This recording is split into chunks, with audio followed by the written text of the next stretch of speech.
Hello, friend. Sorry, Ryan, mid bandana putting on. How's it going, everyone? Thank you for being here for our final episode of the Flamekeepers. Wow. Wow. Wait, what? Wild. You guys didn't tell me this was the last one? You This is it. guys never tell me anything. I'm so sorry. But yeah, thank you for joining us. Thankfully, Love Island isn't playing today, so you all could make time for us to watch us instead on our little Love Island in Greece. Wait, Greece is not an island, right? We cannot. Greece is a series of islands. We've been to islands. We have island time. We can have island We time. know what islands are. Why not? Yeah, where's our island episode? Where's our Avatar The Last Airbender Where's our island beach? episode? Our beach episode. A new Skip too Flamekeeper much has to do. entered the villa. Oh, sorry if that peaked. That's so funny. That would be good. But yeah, hope you all are having a great Beautiful. day. And yeah, as I said, we're grateful that you're here for our last episode. Hannah said earlier that if we were all in person, we would be like holding hands, doing a little like Theater kid. yeah, that theater kid energy. ritual. Sacrifice Mhm. one of the theater kids for a good time, and Mhm. yeah. For a good time. as we do. Phil, am I As peaking? all As we theater do. groups do. Let me know if Phil, I'm counting on you if my volume is level to everyone else. OBS tells me it's peaking, but I think it's lying. All right, anyway. Yeah, I mean, if we're ready to get started, hello everyone. Whether you're watching live or watching the VOD, watching in any way, we appreciate you. Thank you for showing up, and thank you to the final chapter of our adventure here on Midwest Quest. There will be more adventures and more things to come.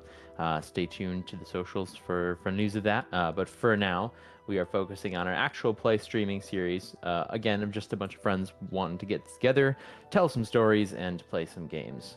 Once again, before we begin, just want to say thank you to anyone joining us in any part of this journey. Thank you for your time, your energy, and your presence. We appreciate you. Hope you're taking care of yourself and your loved ones in these troubling times. We're happy to have you alongside of us. Tonight's episode is the final session, the last chapter of the Flamekeepers, which is a Daggerheart campaign inspired by Greek mythology. You can expect action, drama, colorful characters, plenty of mythological references, and an odyssey of epic proportions. But first, some reintroductions. My name is Trav, or Travis, Trav the GM on socials. I use he, they pronouns. I will be your game master for the evening, and I'm really excited to see how things wrap up today. I'll pass it off to the players. Oh my gosh. My name is Hannah. I'm gonna jump in. My name is Hannah. I use she, her pronouns. Wait, there's my intro. I was like, I already did this whole intro. We're doing great. My name is Hannah and I use she, her pronouns. I play Antigone, an order-born warrior who is a human and uses any and all pronouns. Popcorn, Alyssa. I was hoping you wouldn't call on me. Popcorn, No, I'm just playing. Okay. Yeah, I'm Alyssa. I use she, they pronouns. Olive Armor on socials. And I am playing Melody, I've never actually said any of this, the troubadour, wanderborn, fawn bard. And yeah, Popcorn Ryan. Hello, my name is Ryan. I use he, him pronouns, and I am playing Thumos, a seaborn warden of the elements druid, Clank, who is a man made of marble. And he is he, him also. Amazing. Awesome. Hannah, do you want to talk a little bit about the platforms on which we are playing today? I would love to. Thank you so much, Trav. We are playing Daggerheart by Critical Role and Darrington Press, and we are playing on Boundary Virtual Tabletop. All maps you see on screen come from the map library by Roll and Play Press. If you're watching this stream as a VOD, the link to their website is in the description. All background music and ambient sound effects come from Pocketbard. All player character art, stream overlays, and logos were completed by the incredibly talented Alyssa. Whoop whoop. Thanks, fam. I probably peaked. No, you're good. You're good. Additional art and images have been sourced from Pixabay. We are enthusiastic supporters of the human component of art, and we have done our best to avoid AI-generated content in all facets of our project. Not back to you, Trev. Now on to Orion. Hello again. My name is Ryan. We are Midwest Quest official on all of the places that you should find us, which would be here on Twitch. So if you haven't followed, please do so. Subscribe even, because we now are officially Twitch affiliates. So if you want to, support us in that way, you can now. So please feel free. Hey, you got a Amazon Prime subscription? You're not using that Amazon crap. I forgot what it's called. It's called something, and it's free to use here on Twitch. So you could subscribe if you would like to with that. Why not? It's free. So we're here on Twitch, YouTube, Midwest Quest Official, Instagram. That's pretty much it. Anywhere else, let us know. If you want us to be on Blue Sky, we'll make a Blue Sky. Sure, why not? But that's it. ¿Por qué no? Amazing. Thank you, Ryan. Before we get started with our session today, some content warnings of some of the content that might be present in today's game. This chapter might include blood, violence, PG-13 gore, intense physical violence specifically, imprisonment and restraint, torture, lightning and storms. Hannah, you distracted me with your face. Yeah. So sorry. It's all good. It's really wholesome. It's the best. Wholesome that you're reacting that way to hearing about torture. Lightning storms, fire and burning, and death. Just a casual list. Super big deal. casual. Mm-hmm. Also, I remember what it's called. It's called Twitch Prime.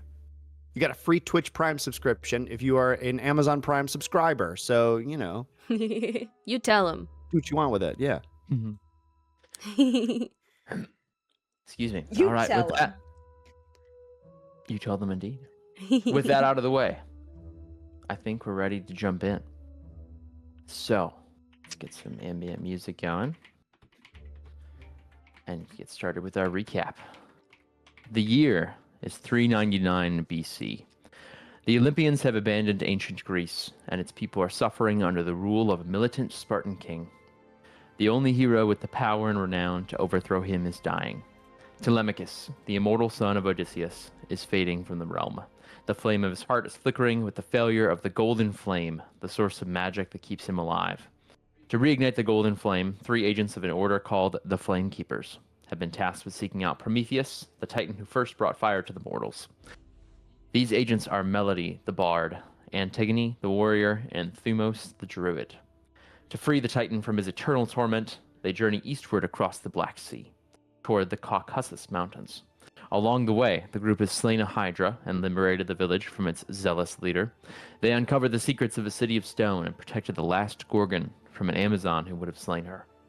They defended themselves from Chaonia, daughter of an Olympian and the Spartan king. They spared her life in exchange for safe passage to the mountains, and they even formed a bond with her as they traveled, shaking her faith in the Spartan order.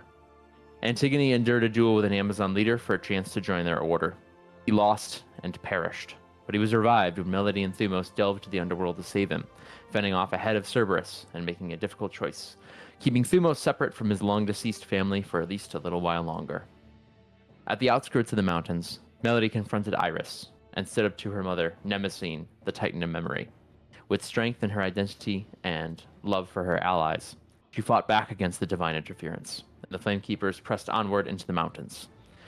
Our Flamekeepers have loved, lost, fallen, and risen again, but like the rest of Greece, they stand at the precipice of destruction. still at risk of losing everything they have fought so fiercely to gain. At the edge of Prometheus's prison, at the foot of the final climb, the Flamekeepers have come across the skeleton of a giant eagle, the guardian they thought they were meant to face this evening.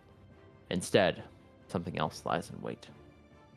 As we are making this final climb, and maybe we'll rewind the clock just a little bit here as we are still approaching this scene and having this revelation, I want to know from each of the party members kind of what has our journey been thus far, what is kind of going through our heads as we are making this climb, and if we are to face an insurmountable threat, what are we most afraid of losing?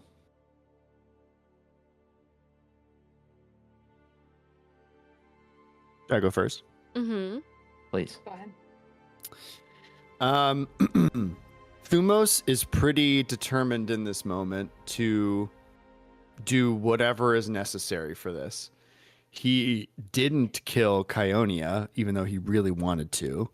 So really, what everything else coming from this is going to be easy. But I actually think this is a moment where this is probably the moment where he's the least scared of dying, because he got to see his wife and child. They will remember him now in the underworld, and at least he got to see them one last time. And if this is the last time, it's for the greater good. And I think one of the things he's feeling in this moment too is that, like, he was like so focused on one thing and was only thinking of himself, and for, since he kind of came to, and since he was freed from being a literal statue, and I think now he's kind of like, he has grown closer to these two people who he had no intention of getting closer to at all from the beginning of this. And I think he's doing it for them just as much as he's doing it for himself. Amazing. Thank you. How about our other two Flamekeepers? You want to go? What do you think? I am happy to go. Yes. Cool. Do you have, or are you? But if you're ready. No. I'm not. Go ahead. Okay. Got it. I think very, very similar to Thumos, thinking back through this whole journey up until this point in time, and culminating in this climb, in this very direct uphill battle as Antigone is climbing the mountain. Very close by the two of them, right? Like, I think since we have gotten back from the underworld, I don't think that we've been further than, at least I think Antigone would try to stay as close to Thumos and Melody as they can.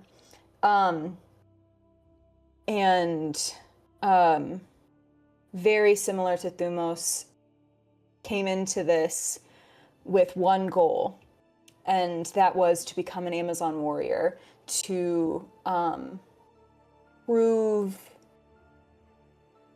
to themselves, to find an identity, almost in a like, to find a home, to find a kind of stability. And in seeking that out, didn't realize that they'd already found it in Melody and Thumos, and is just with every step grateful to be here, and feels like with every step that we move forward, that sense of resolve, of power, being with them. And I think also just is like holding that sacrifice that both of them went through to, but especially Thumos, to go to the underworld and then come back and save Antigone, save me. And same with Melody, right? Like, and that idea of getting back up, just holding that very close to my heart. Yeah. In similar themes, I guess. Yeah, Melody is she's sticking by her friends, her family that she's been traveling with for a while now. And she's sticking close to, I mean, obviously both of them, but keeping more of a watchful eye on Antigone after they came back from the dead. So, just making sure that they're okay and they're moving all right. But yeah, Melody is... she's absolutely changed from this journey this time. She's, reflecting on how much of her life she's spent being like closed off out of fear of either heartbreak or being taken advantage of or being like lied to or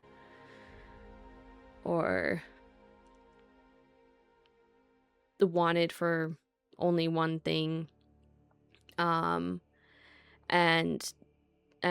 realizing like that may have prevented her from really good deep connections, and she's realizing that, even if there is pain, it's worth it. And she's becoming more warm, like just energy wise. Like anybody who stumbles upon her might not see that same kind of, I don't want to say frigidness, but like there was a wall until she turned on like the charisma for performing. Like outside of that, and outside of like having certain needs met, like she was pretty, like you could see there was a wall there. And she's, especially over the past, like since losing Antigone and since encountering Iris again, like, and she did have to grapple with the fact that she did have really strong feelings for Iris and truly trusted Iris, and still may have gotten hurt or her heart broken. But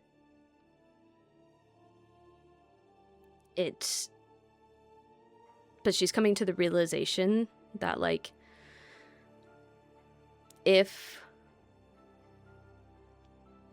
something similar were to happen again, say with Antigone or with Jin, like it would be worth it still, because the feeling that she has of giving love and affection a little bit more freely is more rewarding than like lack of pain. So yeah, she's sticking close to her friends. Probably, she's still not equipped with emotional intelligence to talk about certain things, but she does, like, she seems to be trying now. Like she'll check in on Thumos, she'll check in on Antigone and see how they're feeling, and even if she is a little awkward about it.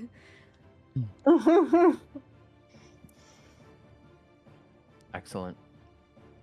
Thank you all for sharing. Thank you for recapping your journeys thus far, and thank you for reminding us and reminding our audience what potentially is at stake here. In addition to everything that is on the edge with Greece, with Telemachus's life, with the Golden Flame, with the disappearance of the Olympians, the potential reemergence of Titan power, all of that is just as important in this story right now as everything that our adventurers have gone through. So, yes, all of those topics, the ones I mentioned, the ones that you've discussed, are racing to the forefront of your mind as you are marching up the last stretch of the climb, the last stretch of this journey, this odyssey that we've been on, to find the Titan Prometheus and free him. The wind has begun to pick up, the lightning crashing, the clouds condensing, signs of a storm brewing and approaching. Soon enough, rain begins to fall, and it begins not just with a fall, but with a downpour as we come upon the old, desecrated corpse of, or desiccated, dilapidated, all those words, of the giant eagle that we were assuming that we would do battle with today. How do we react? What do we do? I don't understand. I And I look around. also look around to see like what might have caused this. Almost looks for a feather.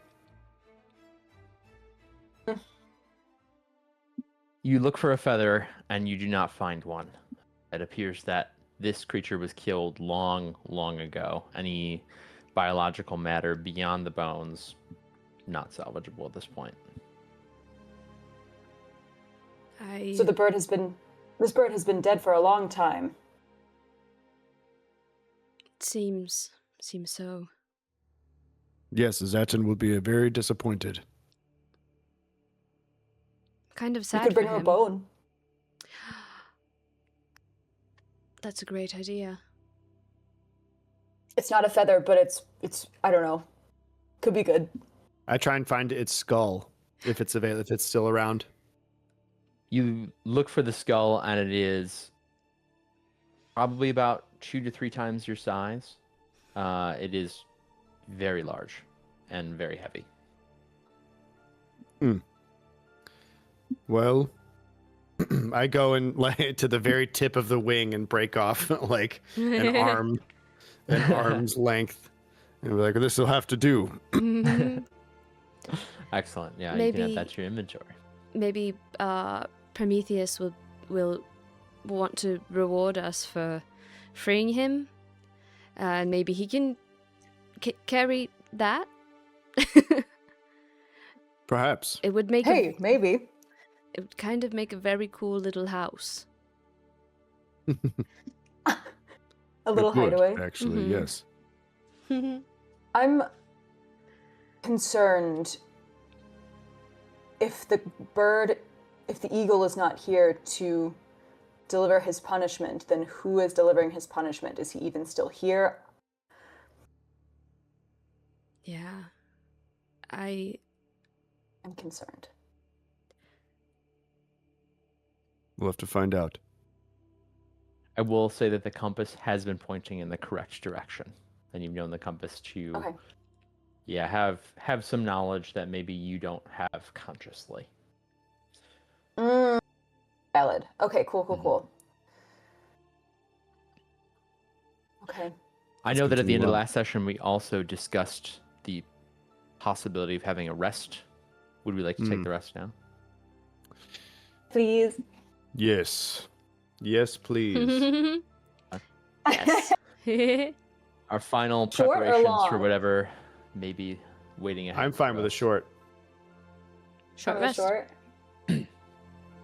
What do we get with a short rest again? Okay, yeah, I can do short rest. What is everybody doing? They're doing their short rest. I am good. I was just gonna say I'm going to clear stress and tend to wounds. Yeah. And how do you do that?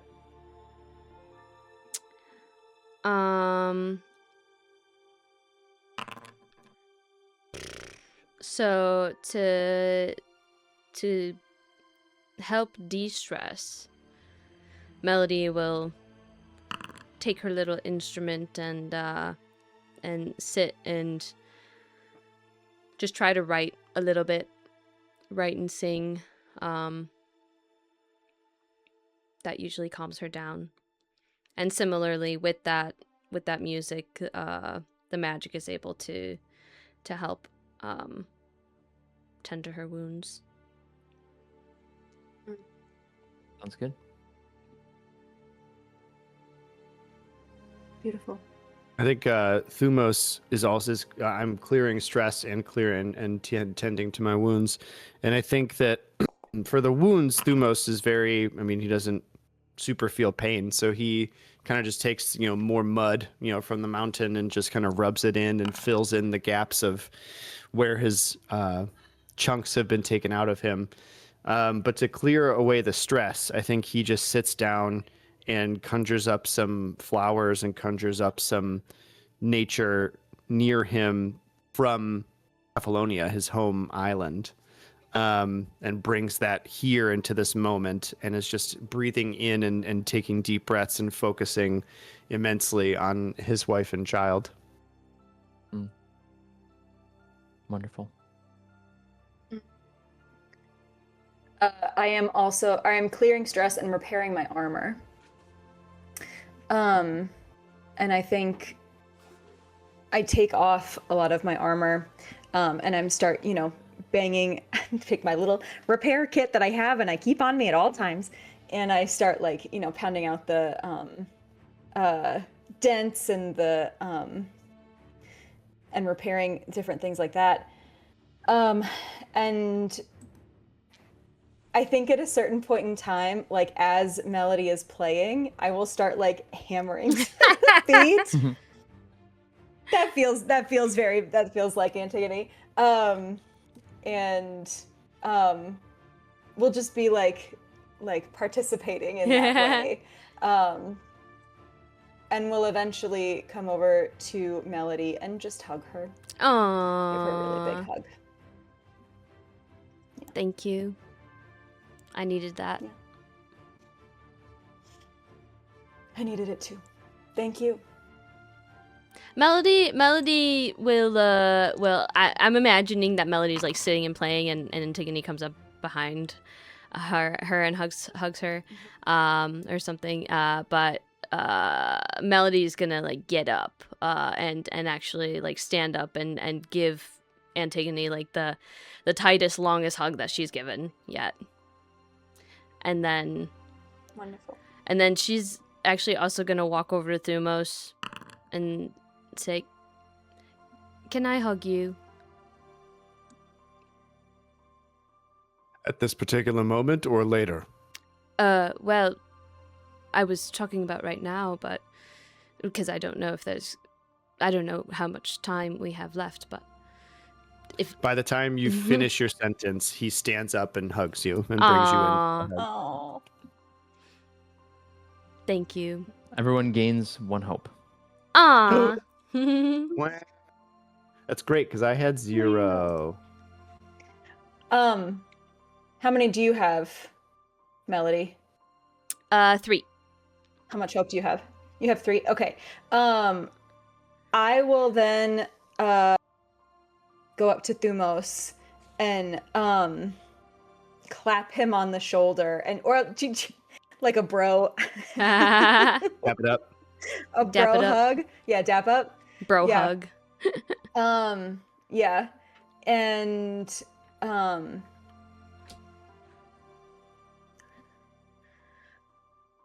I will just say again, thank you for coming down to the underworld, both of you. I find that I am.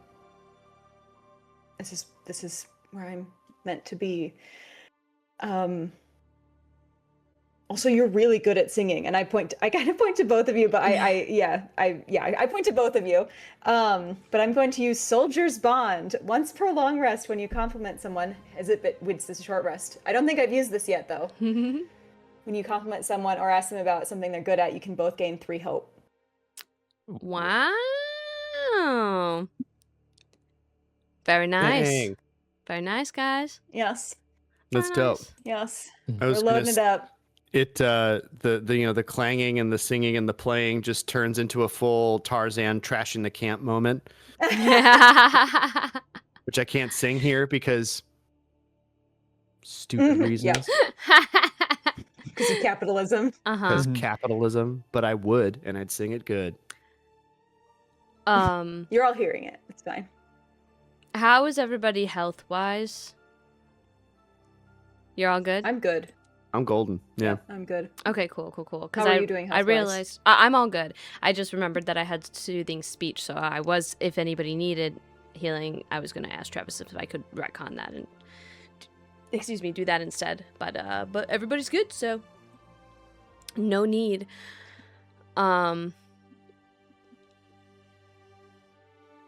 Yeah. Sweet.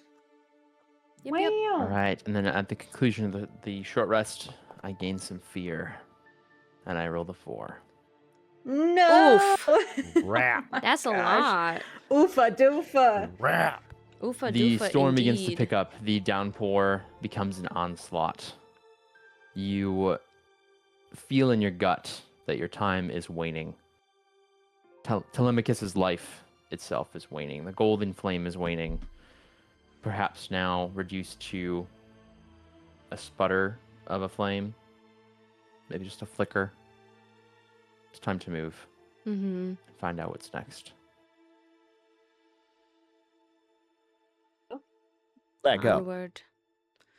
Onwards we go. Our party proceeds. Mm-hmm. That was a question. It's up to you. Yes. Yes. Nope. We turn around. Yeah. It's over. No, Yeah, we're we go turning home. around. We're done. Yeah, it's You know all what? done. We- It's a little too stressful. you know what? I think I'm out. Maybe the Prometheus was the friends we made along the way. So. So maybe we just go home. It certainly feels like it.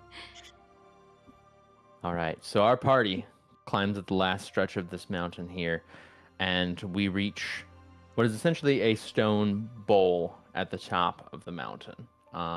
It sort of plateaus out, but there are some like rock formations that form like a pseudo circle or like a semicircle that prevented you from seeing what was happening from far outside. But as you enter this space, and as the storm begins to cloud your vision, begins to obscure the area, it takes you a second to really gather what you're looking at. But as you look ahead into the storm, you see the image, the outline at first, until you can make out the details, of a giant, or what looks like a giant. A male-looking figure, about 5 times the height of a standard male, is chained to a boulder at the very far end of this sort of arena, this natural arena that's been set up as prison. His skin is golden, his hair is shorn, his eyes are bright like those of smoldering fire.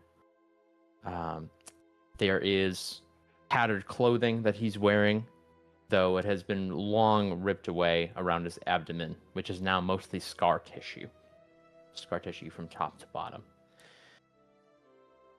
In addition to being chained to this massive boulder, this titan that you see, that you presume to be Prometheus, seemingly in a daze, not making any noise, just kind of in a lull, doesn't seem to turn to notice you or acknowledge you, just is letting the rain soak his skin and hearing the lightning crash in the distance. There is someone else that you see standing here, much closer and much smaller. Taller than average human, you'd say, but you don't know for sure the details because they are covered in a cloak, a rain cloak that is concealing their facial features, concealing much of their body and what they are, their build. They look larger than average, but you're not entirely sure of the details. The only detail you notice at first in the chaos of the storm, which they're not taking cover from the storm at all. They're standing out there, seemingly embracing the elements as they take a small bird, like a raven, and they take a bite out of it, raw, and they chew it before letting it hang back at their side. A few moments pass, and they take another bite. They're eating their dinner. Do you think we should go interrupt whatever is going on? You think he ate the giant bird? Oh, That would be crazy. that would be crazy. Also, okay. Chains. How do we get him down from the chains?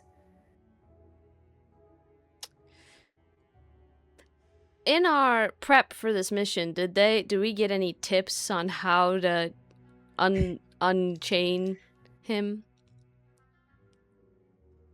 You have not received any tips or had any conversations, I don't think, with any NPCs about how to proceed from here.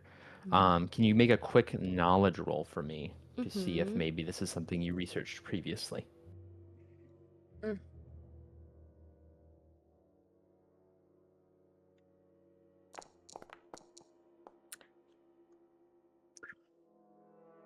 Critical success. That's a critical, guys. That's a critical success. Yes! Yes! Is that the first roll? The first roll of the last session? Roll. Yep. First roll, the Yep. last So session. this does, in hindsight, complicate the story a bit because the chains of Prometheus are famously impervious to the element that is his strength. It was said that they are made specifically to resist fire. But its opposite element, or perhaps other elements, other types of damage, could potentially take it down. What do you So, in hindsight, this means, with you knowing that, this was part of the reason that you wanted Kionia to come with you, and this is particularly disappointing that she hasn't now. That she could have been an invaluable ally, but it all depends on our Flamekeepers instead. Okay. The figure that is blocking your path takes another bite of the bird, and as you get closer, you recognize another detail. The blood of this bird and the raindrops are dripping down a bushy beard. Some of it is sticking, but most of it is washing away. He drops the bird, and then he turns, and it seems, even though you can't see his eyes, that he's facing directly towards you. Yeah. I think I just walk forward. Melody's just gonna say, What do you think? hello. I'm fighting so hard to not say hello there. Hello there. Yeah. You Hey, hear through the rain, I'm so sorry. low but loud enough to be heard over the downpour. Who dares to tread into this sacred prison? The Flamekeepers. And for what purpose? Well, it's kind of in the name, to keep the flame. The Titan shall not be freed, for his sentence is eternal. Turn back, and return only at the end of eternity.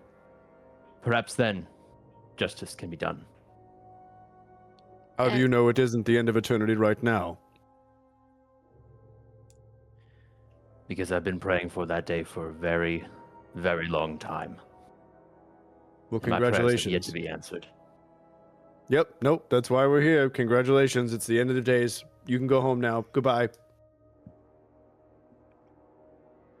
Who are you? You don't recognize me. I step closer and I squint. Do I recognize It him? has been some time. Is it Brocephalus? Brosephios. He turns away, but he does lower his hood. 12 labors I completed for the Olympians. And what did I receive in return? I asked for godhood, but I received a punishment. A curse from the delightful Hera. And then the task of an animal. I fought for the Titan's release. I slayed the guardian that tortured him, thinking this would please them, and Prometheus would be freed. I was wrong. They simply chose a new guardian, the only one they deemed strong enough to see his father's legacy maintained. As he turns towards the party, you see a face that Thumos specifically sparks recognition for you, but all of you have seen this visage before. Familiar facial features, porcelain skin, perfect teeth, strong features, strong jawline, even beneath the beard. Those features are those of a god, the most familiar one. It is the face of Zeus, but it is not Zeus, just someone who bears his likeness. This is Heracles, the mightiest of men, demigod and the most famous heroic figure from the heroic age, which passed centuries ago. And he's standing in your way.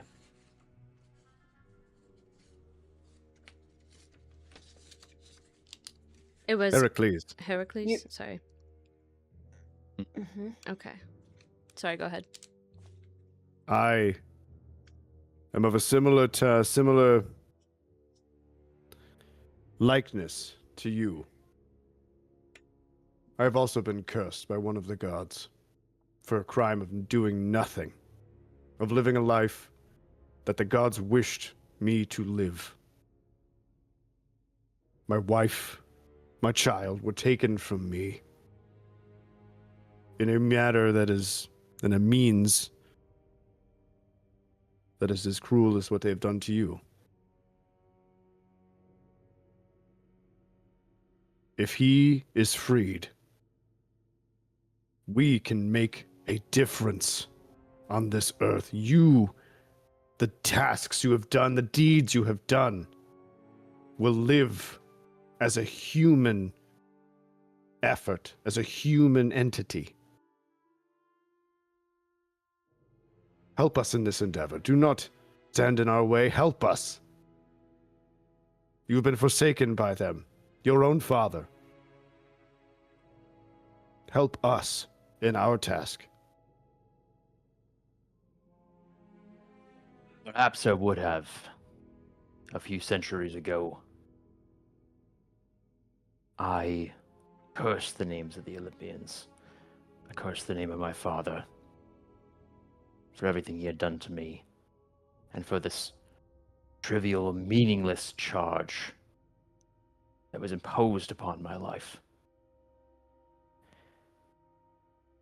However, time grants the gifts of perspective. The Olympians were wrong in many things, but in this one, I've come to agree with them. Why? I will not repeat myself again. You will leave, or you will die.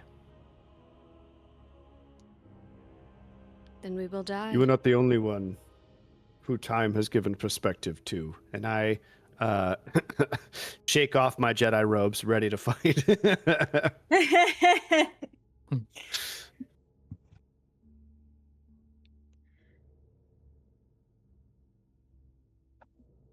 Melody, was there something you wanted to add? No, I just say then we will die. You could do There nothing, is- you know. Sorry. Just stand aside and let us pass, and then we will leave with our prize. Very well then. I'll stand aside. There is a flash of lightning, and it's blinding, only for a moment, but it's long enough for Heracles to disappear from sight. And now the only thing visible here are the Flamekeepers and the imprisoned Titan beyond.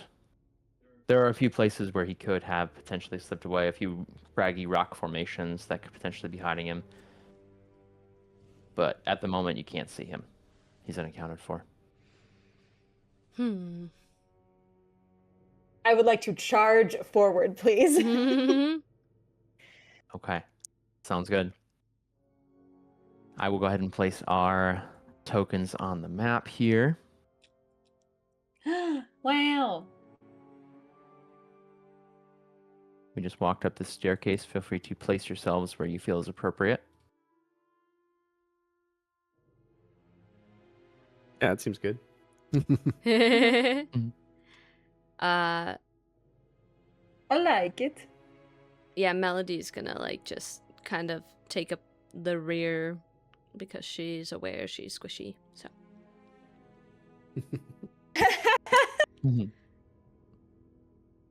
and she's already got I am aware scars. of my own squish. Valid. Okay. Antigone, you charge forward. Where do you charge to? Prometheus is essentially on the opposite side of this map. So all the way to the right where you cannot see. Okay. All the way to the right. Like across from us? Correct. Okay, great. This way. Melody, How as you far guys can I start go? walking, she says, "Wait." And then yeah, she's just gonna say, "I don't know if this is where it ends or not for us, but there's nobody else I would have rather have gone on this mission with. Both of you. You're great warriors, great people. And I've come to actually like you guys. Maybe a little bit more than like.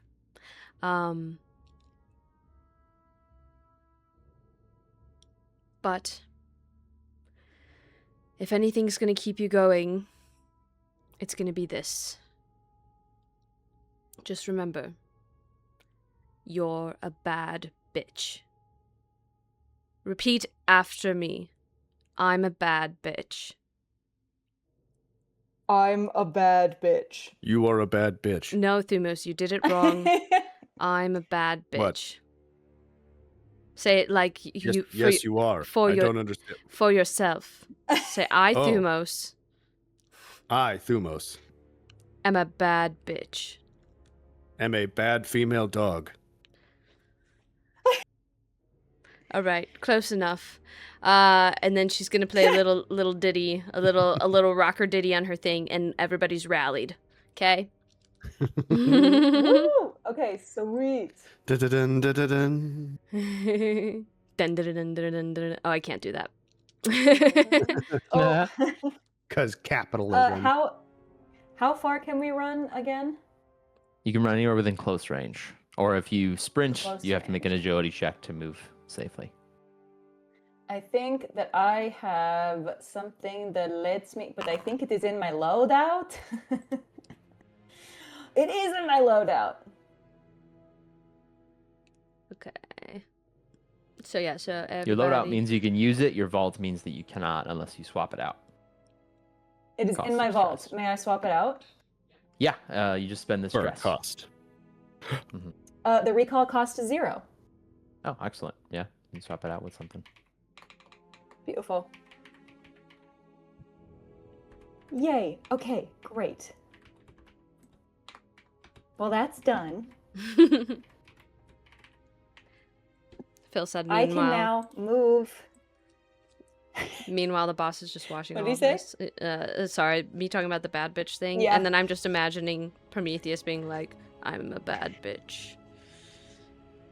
So, Sorry. I've been a nasty Sorry, girl. sorry, and I Travis, will for be- ruining things. It's just I had to. It You've was ruined What? nothing. No. it was her first But I rally, am so eager I to had to find bring out it what back. happens next, though. Cool. Okay. I can, using deft maneuvers, mark a stress to run within far range, without rolling an agility check. Okay. Where do you want to move? I want to move. That's very far. That's too far. Right there. Huzzah. right. Sounds good. You do a little half vault over the little stone wall there. This perhaps looks Yeah. like the site of some ruin. There was maybe shelter here hundreds of years ago, but it looks long decayed. What's everybody else doing in the meantime? Following. Yeah. I don't know. I think I'm gonna like search for something that I think could help. Like break the handcuffs. Break the chains, I mean. Okay. Yeah, please make an instinct roll or a knowledge roll. Let's do knowledge. Can I use my experience? Fine, I'll do it myself. Mm-hmm. Thank you.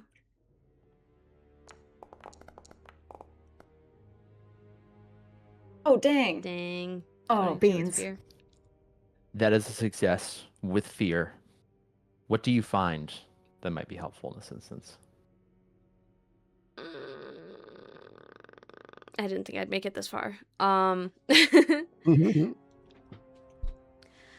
Oh, I don't know what's too strong or what makes sense.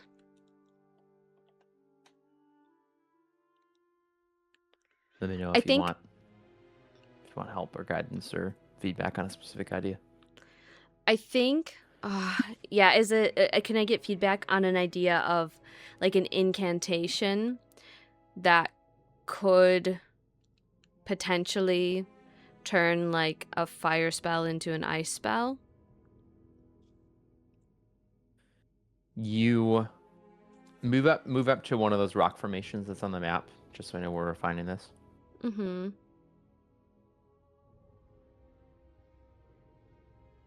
Like here. All right. So as you investigate the stone here and many other like rock carvings that are in the area, you do notice that a lot of it is enchanted with some kind of magic. Mhm. There are various runes or not runes, but Greek lettering that tells you stories about Prometheus and why Prometheus is chained here and what Prometheus's fate was, essentially sealing his fate into eternity. So there is a magical essence to this place. The boulder itself and the chains themselves also have that sigil marking on it as well. So as you're combing through, you do come across that information that I relayed to you before, the information that you researched prior to this mission, Mhm. the information that the opposite element, ice, might be the key. And as you stumble upon the information, it triggers it in your memory, and you think about how you could potentially change one of your spells to augment its element. You think about how you could do it, and it's less about what you find, the incantation, and more about finding this information and what it triggers within Melody. So as you're stewing on this knowledge, however, there is another flash of lightning, and suddenly, standing behind you is a hulking figure, standing at full height. Cloak just now draped over his shoulders is Heracles. And since you rolled the fear, Heracles is going to make his first move. Dang. Dang. Against. No! Dang. That How'd was you end up over there? because I was looking at things. I was reading walls. Grabs was Melody looking by at the back of the things. head and shoves it forward into the wall that she's studying. He's going to make a bash attack here. Oof, that's rough. No! That's so rough. Miss. Fuck. Melody does a 18 hit. Does an 18 hit. I believe so. Did you say, sorry, I had the wrong armor before. Do I have the correct armor now? Because Yes, it is equipped on your person. I feel like I don't know if it went up. But anyway. Your threshold's definitely went up. Sure. Yeah, so that hits. I'm trying to see if there's anything I can do to minimize the effects, but I don't think there is.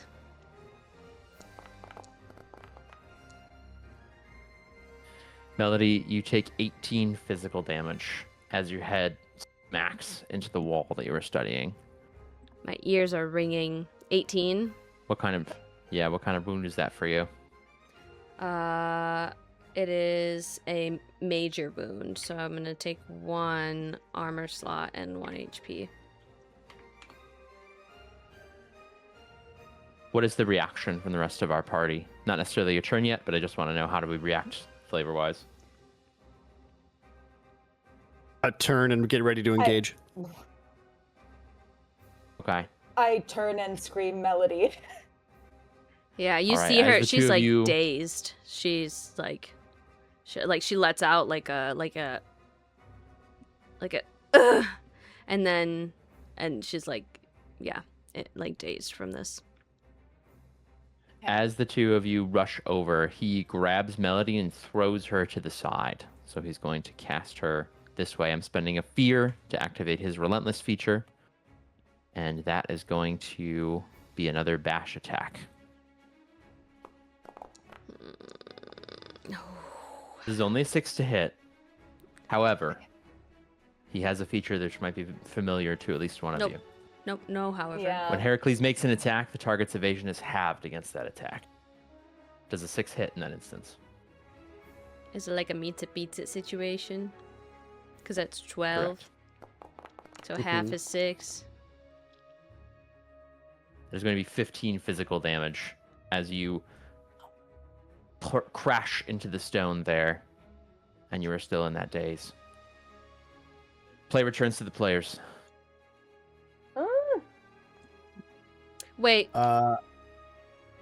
sorry.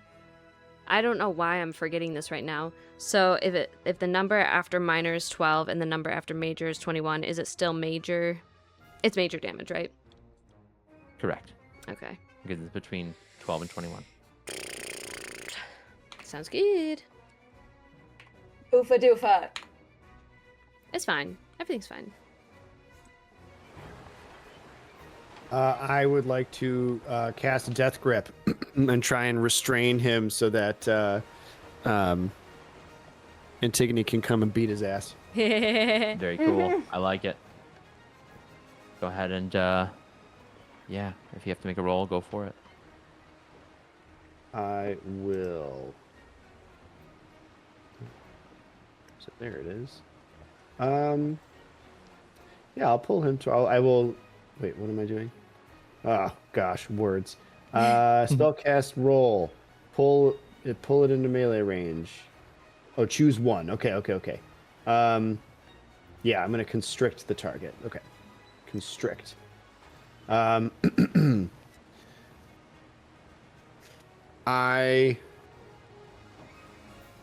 man, how do I use one of my experiences right now? I will use my friends. My friends can help because I know that as I do this and try and pull him towards me, Antigone's gonna come like right up and just wail on him. So I'm gonna try and use that. All right, come on, please.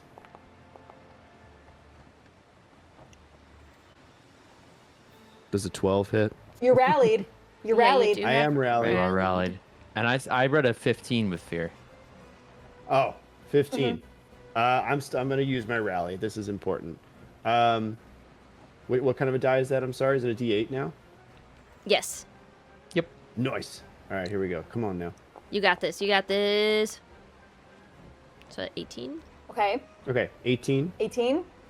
That rally does turn a miss into a hit. Woo! You're a bad Yes. bitch, Thumos.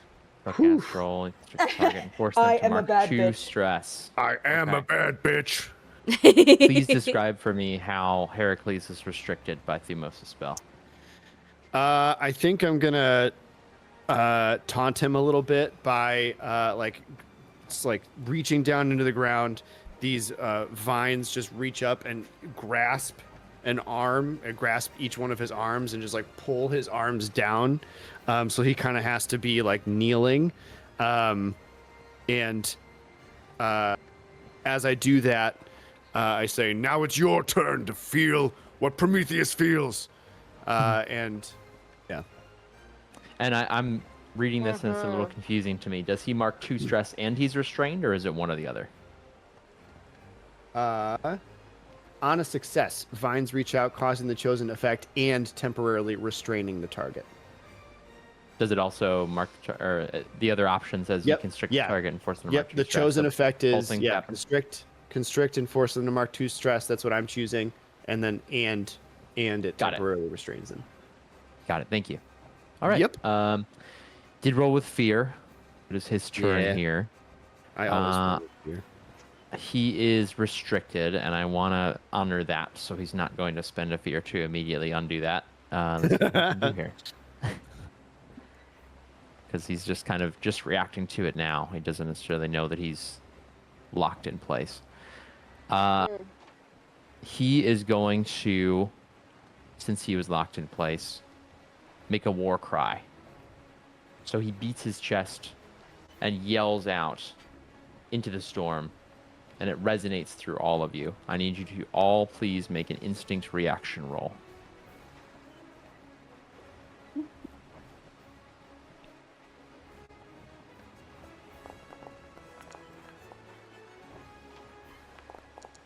Okay. 10. Okay, I had 17 with. Oh, I guess hope doesn't matter right now. I was gonna say, yeah. Forgot it was a reaction roll. I was like, of course I roll with fear. Why wouldn't I? So with that, I gain 2 fear. Wait, Since why? both of you are shaken. Because there were 2 Oh. failures. Oh. So because there were 2 Two. failures, yep. Both Brutal. both Thumos and Antigone rolled a failure on that. So I do gain 2 fear. However, like I said, he is restrained here, and I do want to honor that. He will remain in place, and play returns to the players. Beautiful. I run up on his ass, but also I can't get that far. I can only go that far. Well, Can't use your thing? No, it's only per rest. Once per rest. Oh, no. I blew my load a little early. I checked again, and I was like, shit. Beans. But I do have a spear equipped right now. So I believe he's within close range. I think I can throw it at him. Yeah, absolutely. Yes? Okay. Before we hell do that, yeah. Can I? Oh wait. Yes. Can I potentially? Sorry, I'm trying to move things.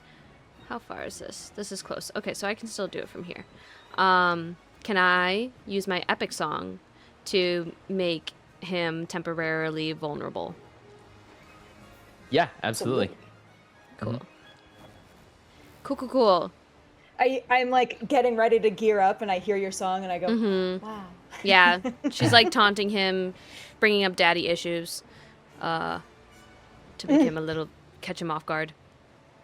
All right, I'm so as you play sorry, your epic I had a song, father who loved me, and you didn't. as you play your epic song, Antigone runs up and attempts to throw the spear. Please make the attack roll. I would love to. I am also going to crack my neck, and I will spend 3 hope to gain a +1 bonus to attack rolls until my next rest. Awesome. It's attack and damage, and you're rolling at advantage because it is against a vulnerable target. Hell yeah. Sick. Okay. Incredible. So that is what's up. So we're gonna throw this spear. How do I? There it is. Okay. I'm gonna do fight me right now, because literally this is like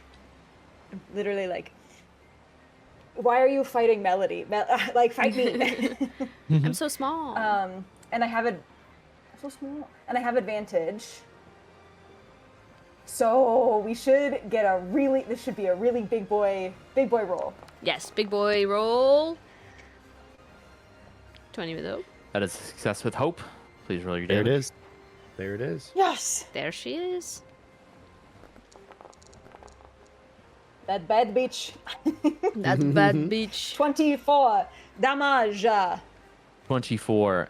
The spear hurls through the air, through the storm, and pierces into the shoulder of Heracles.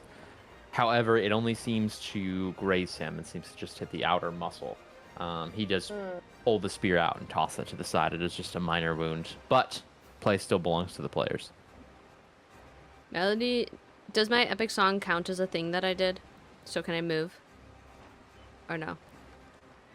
Plays with the players. You can do anything you want. Okay, I just wanna I wanna hide behind this wall. Okay. That's all. Sounds Well, good. Anyone that might else? not be all, but can I? Go ahead. Sorry. So it says temporarily vulnerable. I don't know what that means. Like, what is temporarily? He can clear it with spending a fear, Okay. Got it. Got it. but it has to do it on his turn. All right. I would like, I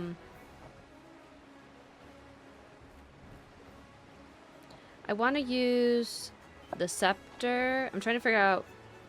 Okay, so 3d6, 3d6. So the echoes of death.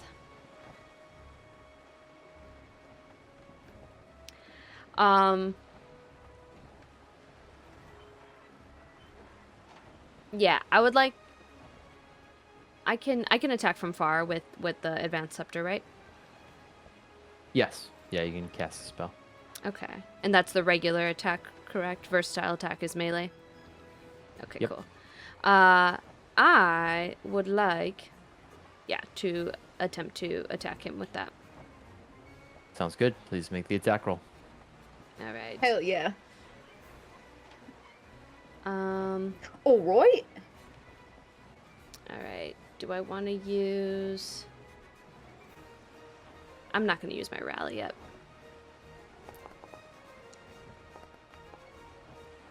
Yes, sir. 24 is definitely a hit. Please roll your damage. Okay. I'm angry that it's with fear, though. Yeah. Please be good. Ooh, okay. 22. And then 22 damage is another minor wound. How does that damage him? Minor. What? Yeah, so similar to what it was before, you kind of see like almost spirits, kind of like wisp out of it in a very, very fast, bullety type way, and like swarm him like around his head. And you do see like scratches on his face from like those spirits, like almost like they're being pulled and they're using nails. Like I'm just imagining little wispy spirits, but they're using nails to try to hold on to like his face, but they're being pulled. And then they come back to the scepter. And then it says this weapon conjures the echoes of the underworld. When you force a creature to mark a hit point with an attack with this weapon. Does he mark a hit point? Yep. Okay, cool. You can force the target to mark one stress instead of marking one hit point. Okay. Would there be any benefit to a stress versus a hit point right now? Potentially. It's up to you. I just don't know. I also just... This is the finale. We got to apply the things that we learned throughout the adventure. Yeah, I didn't learn anything Sometimes- about why stress. Stress is good. I did tell you how it worked last time. Oh, well, I'm sorry. I don't remember. Stress It's is okay. good, especially if we're only doing minor damage to him anyway. Like if he Yeah. takes on more stress than minor wounds, then Oh. I'm gonna do that. Yeah. Sounds I'm gonna good. turn it into a stress. All right, so in lieu of dealing a damage, you deal a stress to Heracles, and he does look very stressed. His hair is mangy at this point, not only soaked in the water, but it's all torn affray. He's got that wound in his shoulder that is bleeding, and his eyes just look furious. They look intense, they look dead, they look haunted, and they look angry. Play returns back to him, and he, on his turn, is going to now spend a fear to clear the restrained condition. Thumos, your hands were on the ground as the roots were reaching from you as you were communing with the earth and up towards Heracles. Heracles grabs the roots and he pulls them up, so out of the ground. He uproots the spell essentially that you had cast on him. He wraps it around his hand and he yanks and pulls you in, and you go flying towards him. And then he is going to spend another fear, make an attack.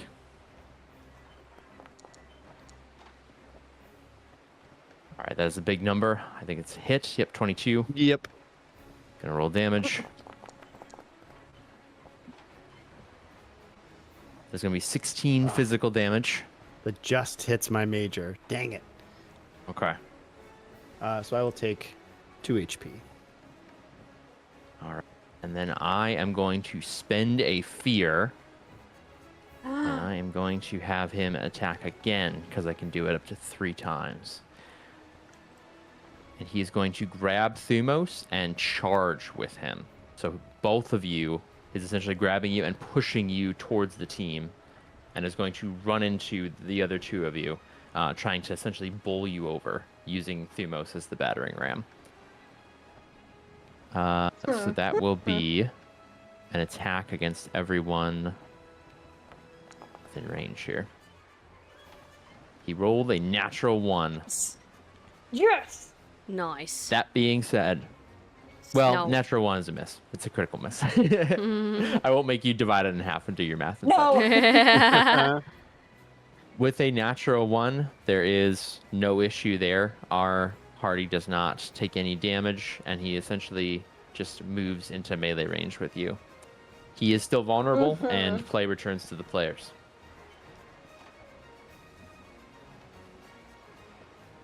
As his I attack will- doesn't work, I definitely just smile at him. Go ahead, Thumos. I won't be for this turn. I will mark a stress to channel the elemental incarnation of Earth. So you see I reach out and I close my eyes, even standing in front of him, and reach out, and another layer of rock and stone kind of forms over my body as I gain a bonus to my damage threshold equal to my proficiency. So all of my thresholds just went up a little bit. Nice. Awesome. Beautiful. So that's my little turn here, so feel free. Okay. I am going to do my battle ritual, which, as I said before, is me just doing the 2 pump fist, and then I will unsheath my sword and take a swing at him. Nice. Sounds good. Get Sounds him. good. So that's Go and get him. my battle ritual. I clear 2 stress and I gain 2 hope. Go, go, go, go.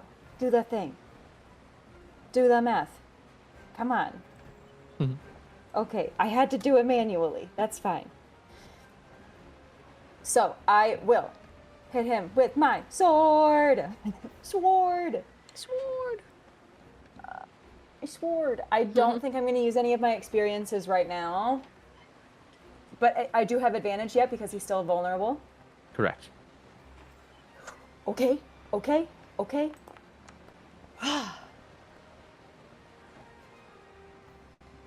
Nice. 22 with hope is a Yeah. success with hope. Yeah. Yes. Okay. Nice. Stick. I'm going to roll that damage. Roll that damage. Roll that damage. Okay, 25 damage this time. 25. I attempt to slash like into his stomach. I assume I don't, but I attempt to go for his stomach. You attempt to, and the blade drives into his abdominal muscles, and it only pierces about an inch or so before it stops. The strength of him, the constitution of him it's divine. It's beyond anything that you've ever encountered before. That is a minor wound. Okay. He looks up at you, and as lightning continues to crash in the background, and you hear a moan that sounds at first like it might be from an animal or something, or maybe even something like a building that's about to collapse or something like that. But you realize that it's come from Prometheus. He is awakened, and you hear the chains begin to rattle, but they are pulled taut. They are trapped in place. A smile makes its way across Heracles' face, and I'm going to spend a fear to interrupt the player turn, and then I'm going to spend a fear to make an environment effect, as there is a crash of lightning on the area where we're fighting, like in the bowl of the Caucasus Mountains. I need everyone to please make a strength roll here, a strength reaction roll. Themo, since you specified that you activated your Earth Elemental ability, I'll say that you have advantage from that. Go.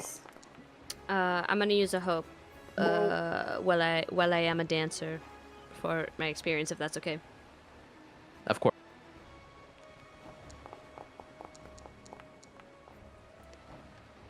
Oh, critical, amazing. Success. Critical Cool. success. Wow! Oh my sweet lord. Oh, That was no. crazy. That is crazy. The lightning bolt crashes into this ancient ruin, and stone, rock begins to, is thrown up, and a boulder essentially rolls directly towards our party. Heracles does not attempt to move, and he is struck by it, as are Antigone and Thumos. And Melody, you watch as this boulder crashes into them, and all three of them go tumbling down the stretch of mountain that they just climbed up. Mm-hmm. You are all off the map at this point, and I'm going to move us to a separate map. And by you are all, I mean the three of you. Huh. All right, so we were at the climb. It's so hard not to sing the song. Yeah. Antigone and Thumos, you grab on, you take hold of something. Eventually, you don't fall into any pits of despair or anything, but you're just displaced into this new environment. Both of you do have to mark a minor injury just from that boulder striking you as well. Okay. And then Heracles is here as well, What am I armor slot? blocking the way up. Play returns to the players. Who takes the next turn? And Melody, you can do things simultaneously as well. You're not out of this encounter, but you have a choice to make. You could go help out your friends, or you could try to affect the battle in some other way, potentially. I go, hi, you come with me. I yell that to Antigone, and I will turn into a great winged beast and just go pick her up and fly back up the mountain. Perfect. I love that. Okay, so you mark a stress, you transform into a great winged beast, which is? It's a giant eagle, Sounds a good. golden eagle Very, specifically.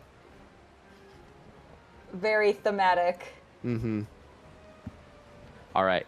So the two of you are able to potentially do that, but you will have to make an agility roll since you are moving beyond close range. Cool. Can I provide some sort of can I provide the help action by providing coverage from whatever Heracles is messing with? Mm-hmm. Sweet. So I spend a hope, right? You do. Okay. And I will spend And a then- hope. With my friends can help because she's gonna help me. Yeah.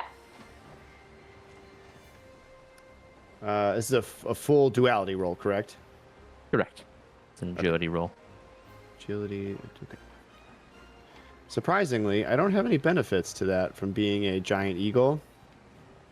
I mean, picking That is somebody very up and taking them surprising. away is pretty beneficial already.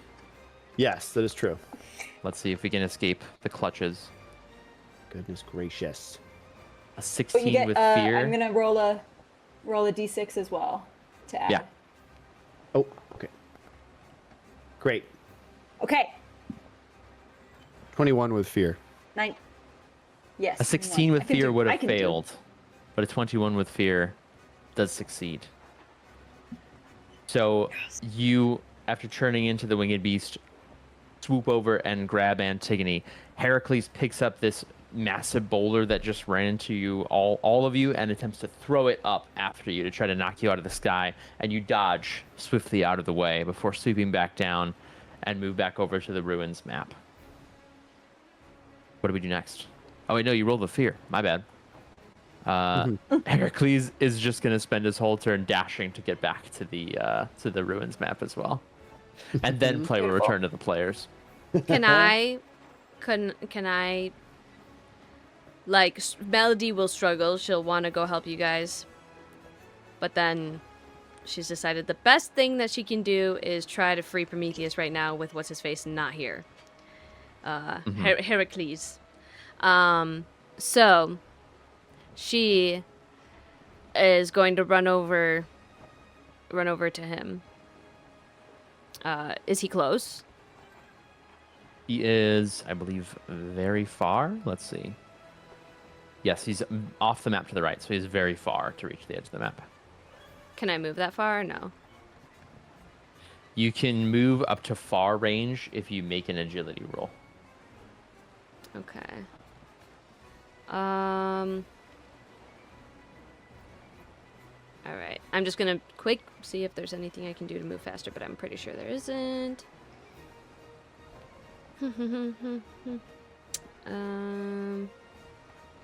All right. Guess we're running. Agility roll. Well, I am a dancer. You are a dancer. I am a dancer. She was a fairy. Can I add my... Oh, I Please feel- move up to... Okay, sorry. Go What are you ahead. going to say? I was... Please move up to close range, wherever you want to move.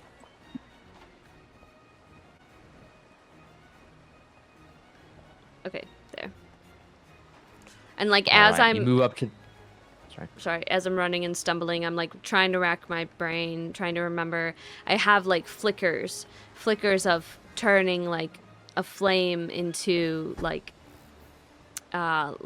snowflakes, and I'm just trying to remember when was that? How did I learn that? What was that? Thick. It was when I was Okay. very young. While you are remembering how to potentially cast the spell, your mind is elsewhere, so you do not spot the lightning strike that comes down and interrupts your run here. I need you to please make an agility reaction roll.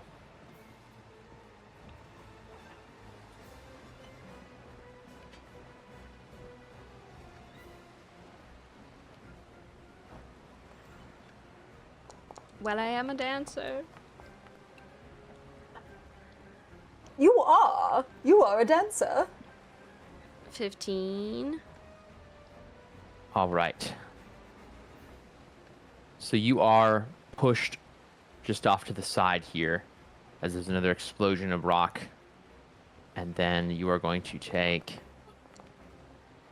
6 physical damage, not too bad. And you must mark 1 stress. Okay. I will then spend a fear, and Heracles is going to run up here. And are the two of you still flying? What's going on there? Yeah, I have not touched down, and in fact, if anything, I've moved over. You know, we're flying as a. Do you want to be in my claws or on my back? Which one would you have chosen, Antigone? Probably on the back, right? I was gonna be say able to- claws because Oh, you okay, just pick great. me up. Sure. Yeah. I was going to stay flying and then try and get to Melody and see if I could, try and pick her up somehow too. Not physically maybe, but maybe she jumps on my back and then we continue to try and get to the Titan. Okay. So Melody is trying to make her way to the Titan as well, and you stop as you see a bolt of lightning stop her dead in her tracks. Not dead in her tracks, thankfully, as she is still dazed Wait, but what? alive. Whilst that's happening, Heracles leaps up with his muscular legs, and he's able to jump high into the air as if he was flying himself. And he's going to attempt to grab Antigone and pull her from your clutches. So let's go ahead and make that attack roll here.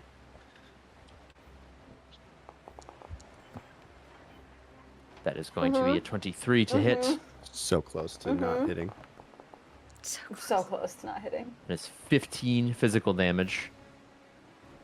Okay, that is a major damage. So I will mark 1 armor slot and 1 HP. And he pulls Antigone back to the ground, Nope. separating you from the druid who got you back up to this ancient ruin here. He is then going to spend another fear and make another attack, and he's going to use his Mightiest of Men experience, so he's going to get an extra bonus on this.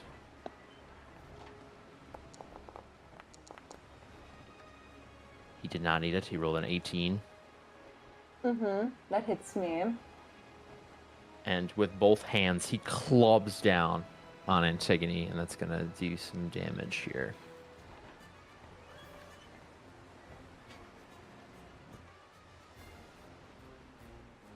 Sorry, it's not working for some reason.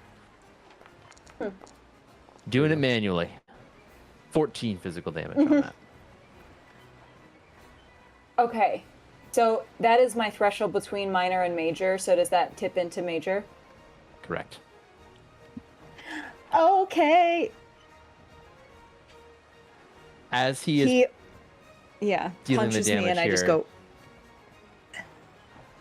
As he's dealing the damage here, as you cough up a mix of bile and blood, he says, "I carry no love for my father. I have nothing for his memory but spite. He was wrong in all ways, except for this one. The Titan stays chained." He calls out to each of you. What could he possibly have done? Why would giving mortals fire be just punishment? Why does this fit that punishment? I wasn't going to make another attack, but I think now he will. No. Okay, that's fine. Then your fear. How are you looking, Antigone? What do we see? What do we see? Like, are you looking My like... armor is looking a little beat up, but Okay.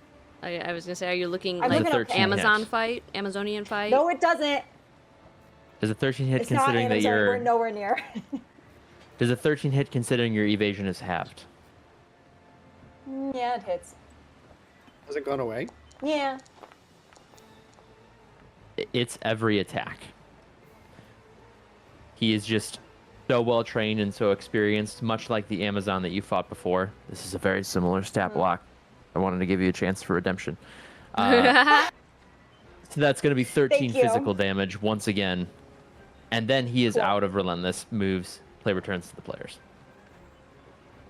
I would 13 like... physical damage, so that is only a minor wound. So I'm gonna mark that armor slot and no damage, actually. Awesome. We'll take it. Can I play a relaxing song to, wait, is everybody close now? No, you guys are far. Never mind.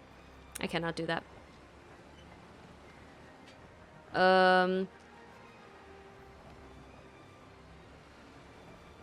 Can I...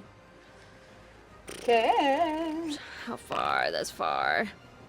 You know what? I know he's gonna want me if I keep moving. I would like to keep moving towards Prometheus. Okay. Yeah, sounds good. You said you moved to far range? I moved to close. I was here, and then I moved Oh, to here. sounds perfect. So what do you do when you reach Prometheus? So you are at the edge of where he is chained, again, to that boulder. It's got that the magical sigils on it, as do the chains themselves. What do you do? I look at his face. Is he? So he's awake. Does he acknowledge me that I'm like standing there? Also, is he like huge, or is he like a? He is. He's 5 times the size of a person. And Okay. as he looks to you, he still seems to be in some kind of pained daze. The water is just barely like keeping him awake. It melts on his smoldering skin, and he just gives this groan.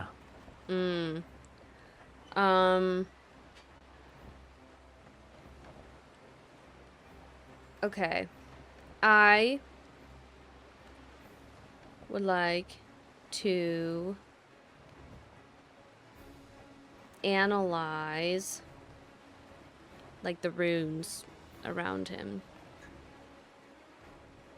I will say, since you rolled a critical success and you're able to read them no problem, it is once again that magical incantation that's protecting it from fire and from the strength of him. So you know that basically it's just telling you that you have to use some other element to try to break these chains. Okay. All right.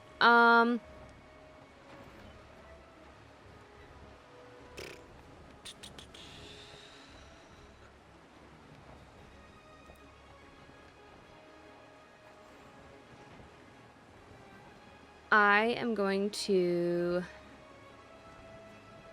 try to cast Wild Flame, but try to cast it as like an ice thing or a snow thing. Please make a spellcast roll. Sick. Can I use my anything for now experience? Thank you. And you're rallied, right? I am. Okay, so 19. You don't need to use it. Okay. A 19 with fear is going to be a success with fear, with complications here. So as you cast the spell, this wild flame, converting it into ice magic, much in the way that you've been observing the Princess of Sparta cast it previously, you run your hand across one of these oversized chains, and as you do, it frosts over. And it seems fragile. Mm-hmm. What do you do next? Well, it was with fear. Am I still able to continue? What else do you do next? All right. I would like. I can't reach the chains, can I? With even like my scepter, it's like too high. You can. Your hands are on them. So he's not standing chained, he's laying chained to this boulder. Oh, got it. Okay. Got it. So I will, with all my might, just take my scepter and whack real hard down on it. Okay, I won't have you make a roll. I'll say that the spellcast roll counted. We're going to start the countdown. So the chains of Prometheus started at 5, but 1 tick has been activated here. The countdown has begun to free Prometheus. Oh! Now that you've rolled with fear, now we move back over to Heracles. Heracles still has Antigone in his grasp here. Let's see what he wants to do. I think he is going to start with just another unarmed strike, another bash attack. It's 23 to hit again. It doesn't hit, actually. I don't know. Didn't. No.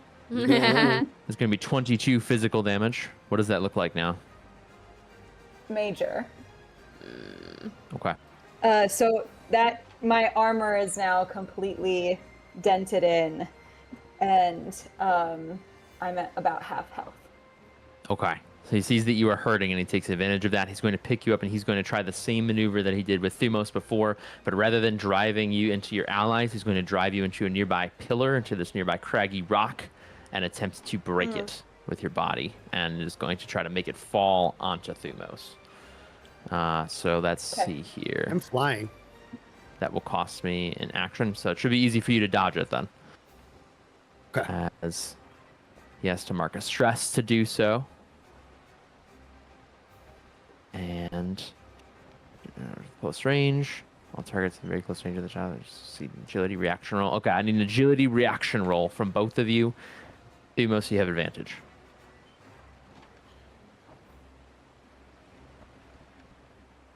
I think after my last speech, I'm going to use my "This is not justice" trait. Mm-hmm. Oh. 24. All right. So with that, you have the wind taken out of you as your back impacts the side of this pillar. But because you were able to hold your ground well enough, and because you are because of your constitution, you're still standing. The pillar cracks, but it does not break entirely and doesn't fall. Neither of you take any damage from that maneuver. He is going to spend one more spear to clear the vulnerable condition, since he still had it, and then play returns to the players. Did anything happen when I hit the chain? The chain is now cracked where you attacked it. It looks like attacking it further could potentially break it. Mm-hmm. I know you're busy, but I think he can help if we can get him out.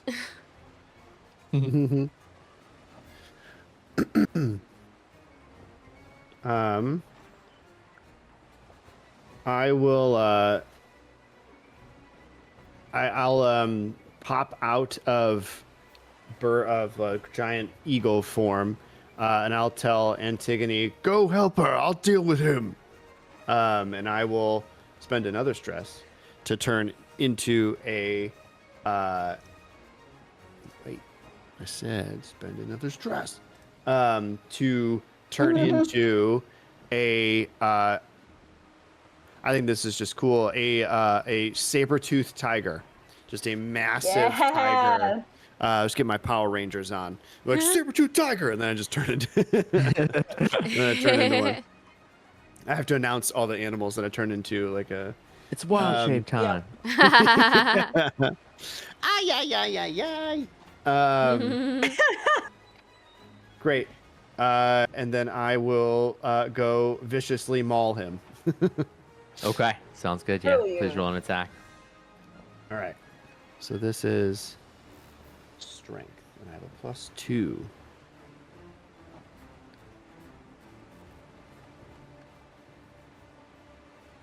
+2. I will not spend a hope quite yet. Okay. Come on, do something good for once. Fuck. Why? Come on, We need to get- dude. Hope at least. As you charge toward Heracles, and Heracles puts his hand out and holds it on your forehead, and you stop in your tracks, about to gnash into his leg, but not able to make any progress there. He is up and is going to just make an attack in return. Why is he up? He spend a Roll a hope to failure. go. He rolled a no. Oh, rolled a failure. A failure. Failure. Oh. That is a 16 to hit. Yeah, that hits. And that is 18 physical damage. Hercules is that's- wide-eyed. Oh, sorry. Only a minor wound, so I'm gonna just mark an armor slot. Excellent. Oh, Yeah, that wow. elemental ability protecting you in this moment, making you a little bit Huge. hardy, is not going to be a major wound in this instance, even though he does take his fist and just drive it across the side of your head. He doesn't have a lot of fear, so he won't take additional turns in this instance. Play returns to the players. Okay. I'd like to run close. I believe that's right there. Yep. How far can I throw a spear? / how many spears do I have? I'd say you're able to pick up the one that was on the ground before. So you have Okay, at perfect. least one, and you can throw it at him if you'd like it. If you want to throw it at Prometheus, like at the chain, I would say it's probably a disadvantage just because of that range. It's a very far throw, and it's a kind of a weird target with it being this like chain link that you're trying to hit. I would happily throw at disadvantage. Okay, sounds good. Okay, beautiful. Beautiful. I am going to use my experience. I could use a horse right now because I'm too slow right now. And then I'm going with disadvantage. Going. Here we go. Here we go. 17 is a success. It's a success? Okay, sick. The spear strikes true, and there is another metallic clang as the chains of Prometheus are weakened. However, since you rolled with fear, it's going to return back to Heracles. And Heracles is going to make another attack against Thumos.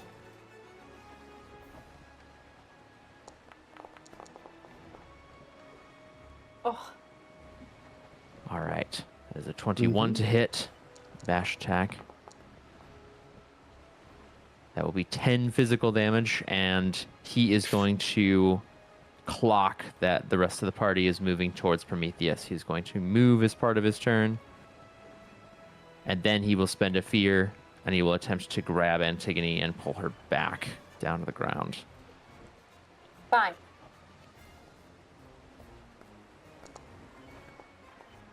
Another hit.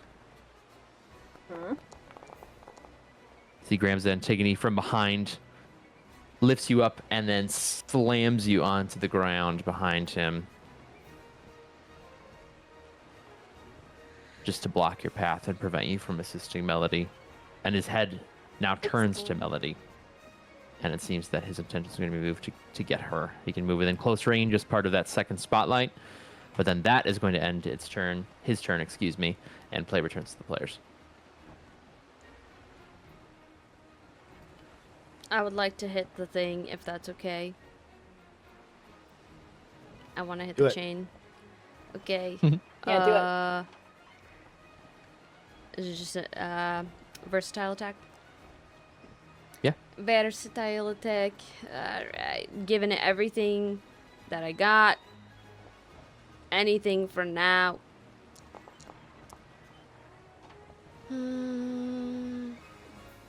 Okay. 22 with hope. Exceptional. Do I roll damage? That is going... No, you don't have to. That is going to be another success. So just tick up the clock, and you gain a hope, and play remains with the players. As you take the scepter and smash into the chains, it's still the party's turn here.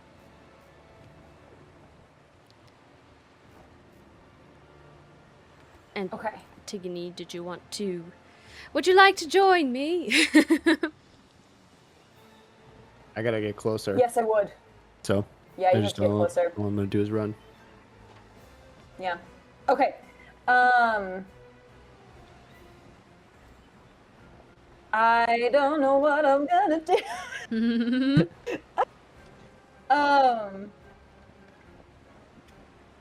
I'm gonna come up here. Oh gosh.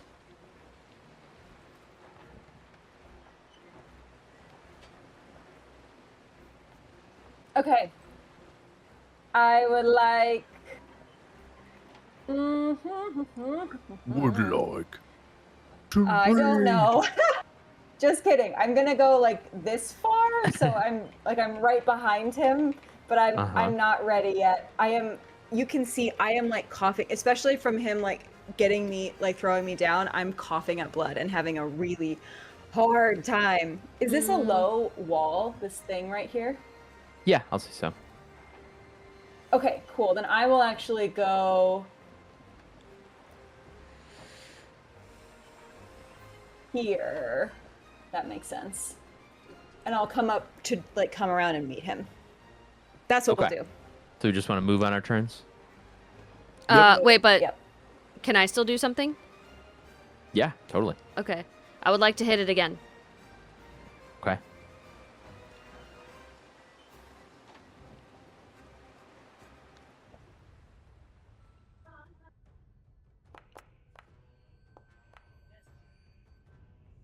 Okay. 25 with hope. That will be another success with hope. I think at this point, I have to spend a fear to interrupt the player turn. No. No, I have one more in Heracles me. is now going to rush up. As the chains of Prometheus, you actually nearly break it. You can see it just coming apart at the seams. This Mm-hmm. one chain link remaining. But he is going to run up and he's going to attempt to pull you away and make a bash attack. Oh my Alright, it's gonna be goodness. 23 to hit. That'll These hit. dice are weighted. Yeah, and so are mine in the opposite direction. All right, that is 17 physical damage. What does that look like, Melody? Okay, so if this is okay, it's a bash attack? Mhm. Like with his fists?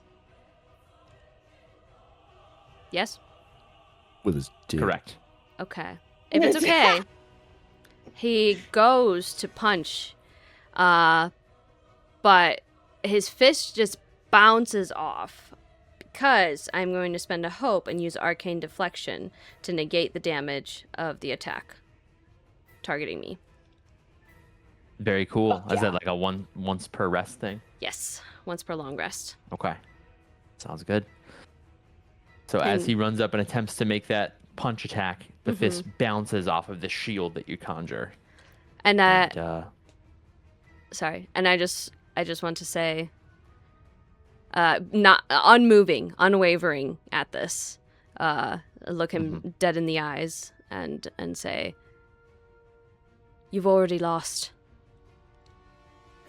And then once it's my turn, I'm gonna go in for another swing. he looks at you and says, "Have I?" I'm going to spend another fear, Don't spotlight him do it. again, and he's going to move towards Antigone, who is looking very hurt. He's going to reach out and make a bash attack here. With a natural 1 is going to be a miss. Antigone, what Yes. happens as Heracles attempts to attack you? Great question. I think that Antigone is just, especially just seeing how cool that was, seeing the ricochet of his fist on Melody's shield. I think that like as injured as I am, it like makes me smile, and I like get a renewed sense of like, I can do this, and I just kind of duck out of the way. Okay. As you duck out of the way, his fist collides with a piece of nearby rubble, and the rubble explodes. Your skull would have done the same had it collided. And as he strikes, he goes, "Gods, titans, kings, they're all the same. All good for one fate." And he just continues keeping punching, and you're blocking, you're dodging, you're avoiding all of these attacks. And as he grabs you by the shoulders and lifts you up, he says, "They just forced the rest of us to kill each other in the dirt." And before he is about to slam you onto the ground, play returns to the players. What do you guys do?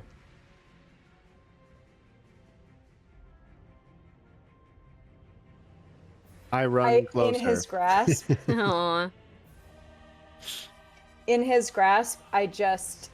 I look over to Melody. Break the chains. All right. I'm going to go in for another swing. Okay, go for it.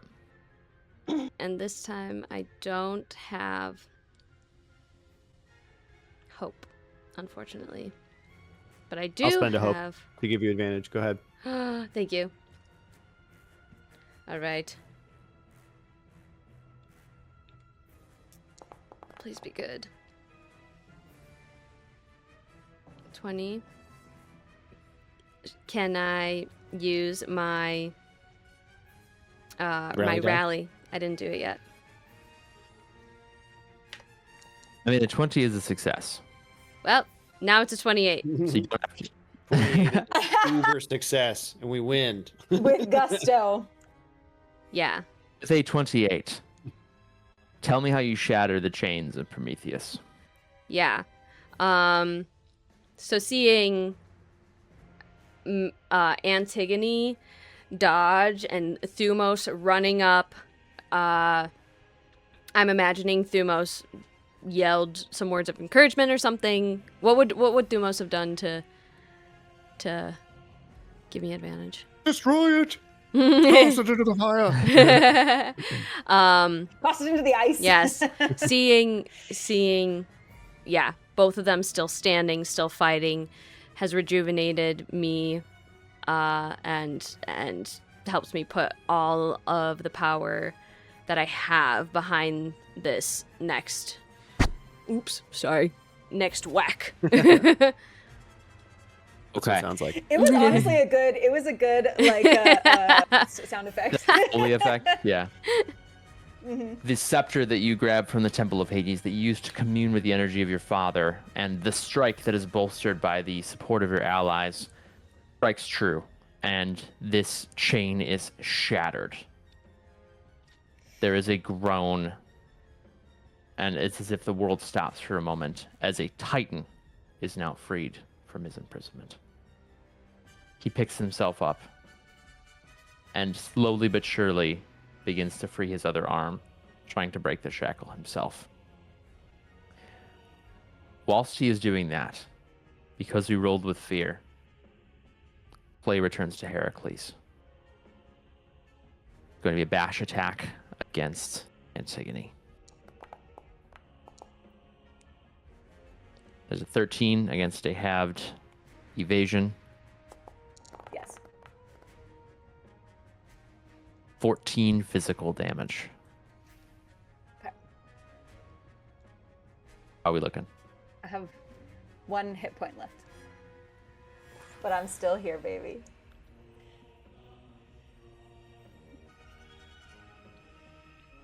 He spends a fear, and after slamming you into the ground, lifts his fist up and is going to try to drive it through Antigone's chest. Okay. Oh, it was almost a 1. It was almost a 1. 21 physical damage, which I presume reduces Antigone to 0. Antigone, which death move would you like to make? As Antigone goes unconscious again, oh, what happened? Where'd my death move go? There it is. Okay. I look at Melody again, and I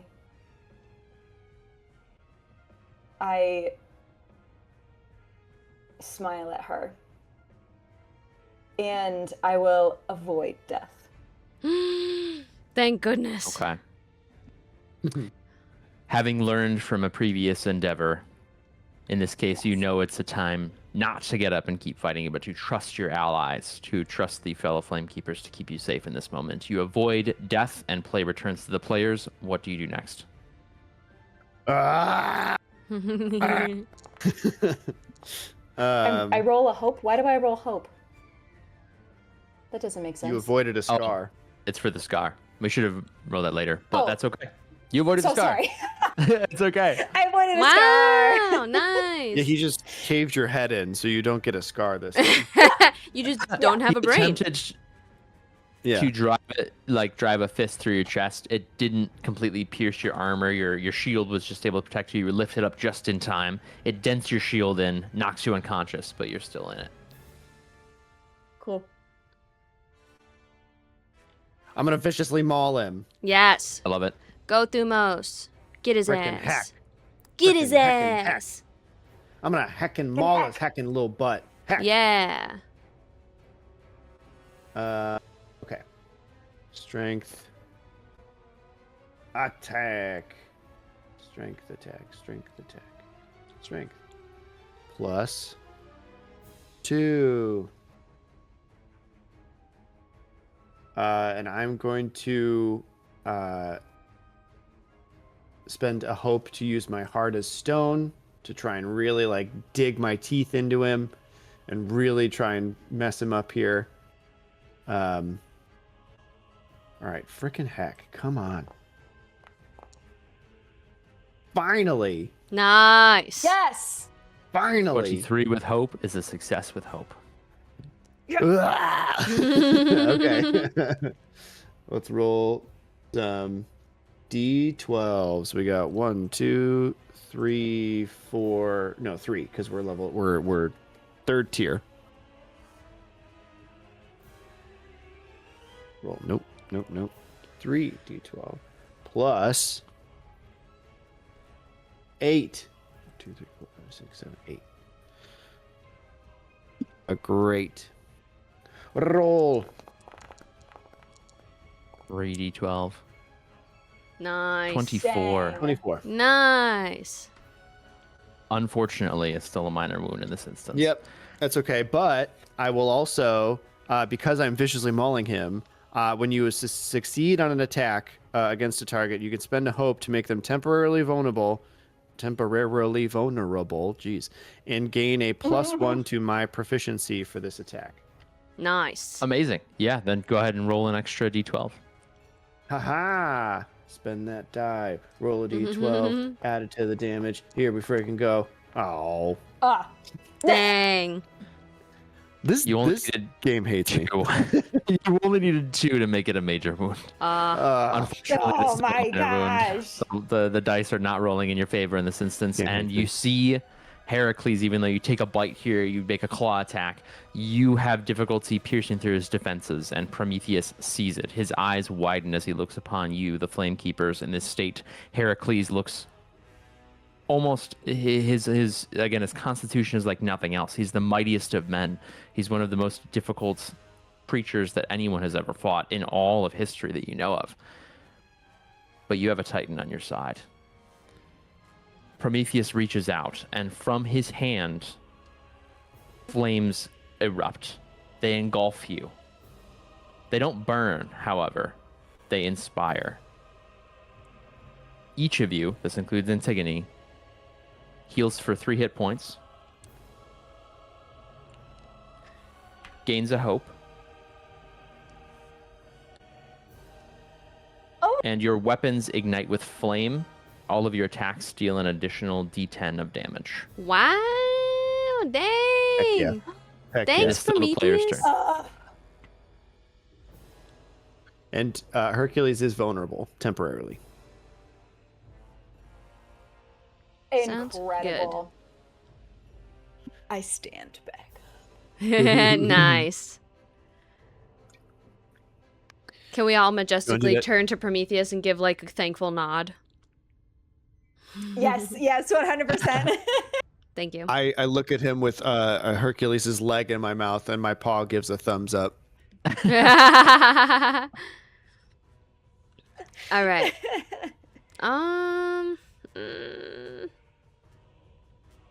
Antigone, you want to do that thing? Yeah, Do you have the hope for it? I do. Wow. As I get up, and he's like down on my level, I say, "You go low, I go high," and we'll do a combined attack. Sounds good. It's 3 hope, yes. Correct. Please make your Okay, tag beautiful. team I've got roll. 3 Both to of you make an spend. attack. You got this.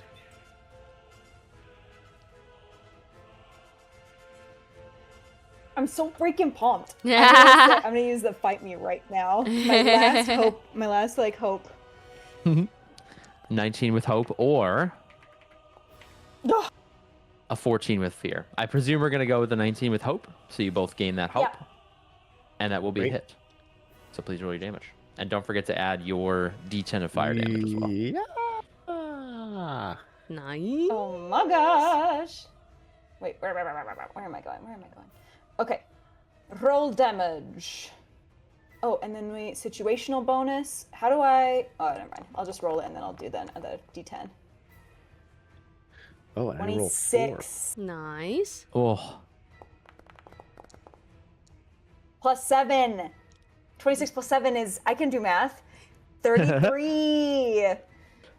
Nice. plus whatever Ready? Thumos rolls here. Yes. Oh my goodness. Oh my god. Oh my goodness. Oh my god. Oh my god. 46 46? damage. Oh my. They were More than you needed to the make dice it a were severe wound. were waiting for this. That's why. Amazing. Yes, they were waiting for this moment. Uh-huh. All right, that is going to be a severe wound against Heracles. How do you hit him? I think that I as a stone saber-toothed tiger, bite one of his legs, just claws into the other one, and then I sort of I roll into him, so that Antigone just has like a perfect just baseball swing uppercut into just being able to slice at him. Slices Slice across the into his chest. chest. Yeah, partially across the jaw as well. A few beard hairs go flying into the storm. That was success with hope. It's still the player's turn. Yes. We What both you got, look at Alyssa? Melody. What you got? Okay, so you see, I wanna Look him up. the best thing to do is hit him right now, but I really want to use my wall of flame. Cuz I haven't used it in a minute. And by a minute I think I can since see the wall of We flame could both definitely back being up. augmented by that by that Prometheus buff. Okay, can I make could it both, like back up. cylindrical around him? Yeah, I like that. Cool. Mhm. All right. So yeah. Melody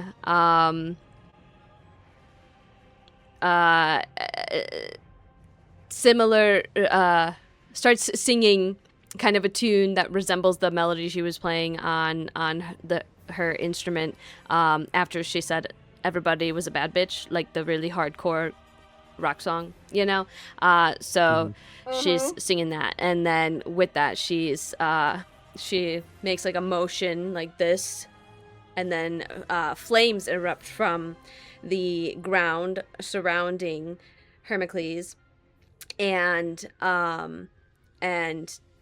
rather than its usual like blue flame that she has, it's gonna resemble the flame that Prometheus had before. So Yeah, and it's these golden flames that are familiar from a long time ago.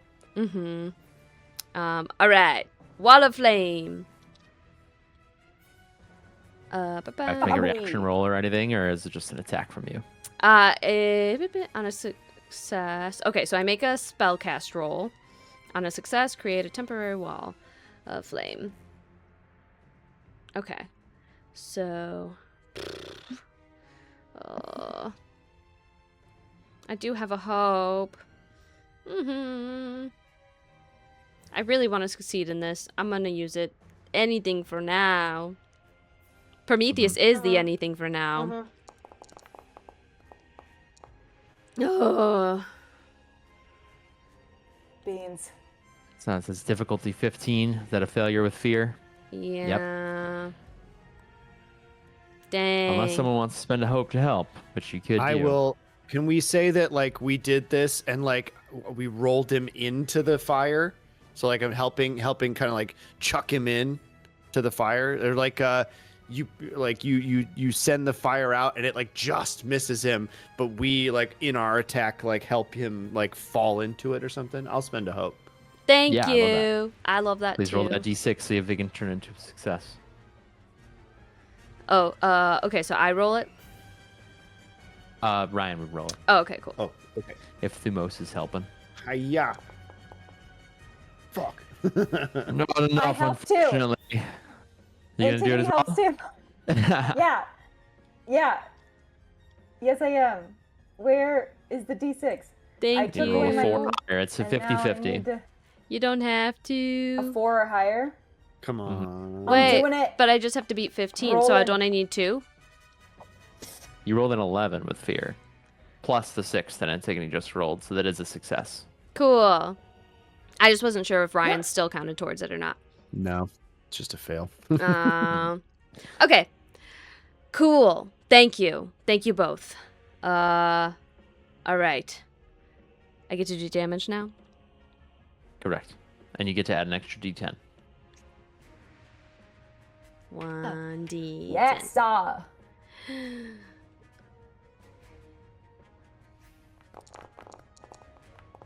Yeah. Okay. 35. Seen some big numbers. 35. That is going to be a major wound. Another 2 hit points down. He is still standing, but he is looking rough. Play does return to him since he rolled with fear. He is going to rage out at this point. He attempts another war cry, but his voice cracks. He doesn't have the stress to spend for any more of those abilities. He is just fighting with his fists now. He is going to make a bash attack against the closest target, Thumos.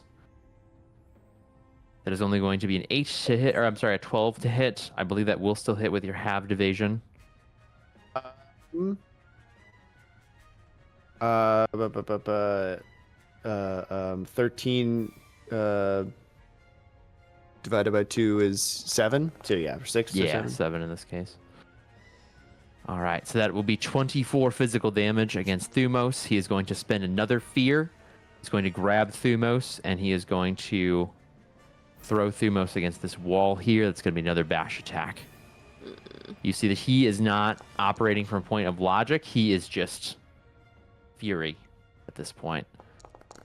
Just desperately trying to kill somebody so that he can go over and restrain Prometheus. That is going to be another 17 physical damage against Thumos, and he's going to spend a fear and make another wound. attack. Whatever, I got plenty of But do it, you little bitch. Is a 9 that is still going to be a hit. And that is going to be 13, another minor wound to Thumos. But for flavor's sake, it's pretty scary as Heracles lifts you up and potentially is looking to make a mantle out of your pelt as well. No. Little mythology reference for y'all. Oh no. You cannot make a pelt out of marble. And I will attack Thumos, him. yeah, so the rest of you see as Thumos is standing strong, the stone armor protecting him, this marble sort of like folding over him, like extra layers of armor protecting him from all of these attacks, and you're all inspired. There is no fear to be spent. And yeah, play returns to the players. Thumos is attacking. Oh, wow. Oh, wow. While close. While Thumos is attacking, is it okay if I do my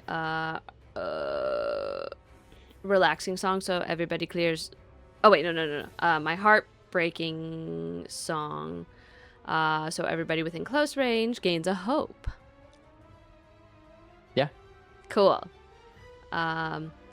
It is the most heartbreaking Wow. song. No, she sings about a little shell and a dang. Nice. As you were saying those words, incredible. I absolutely hear that song and just like think of her and only her. And I rip Heracles in half. See how much damage I do though. Because so it's max damage, which with and a success is 4d12. So 4 times 12 is 48 plus the d10. So that's another 58 plus 8. So that's an automatic 67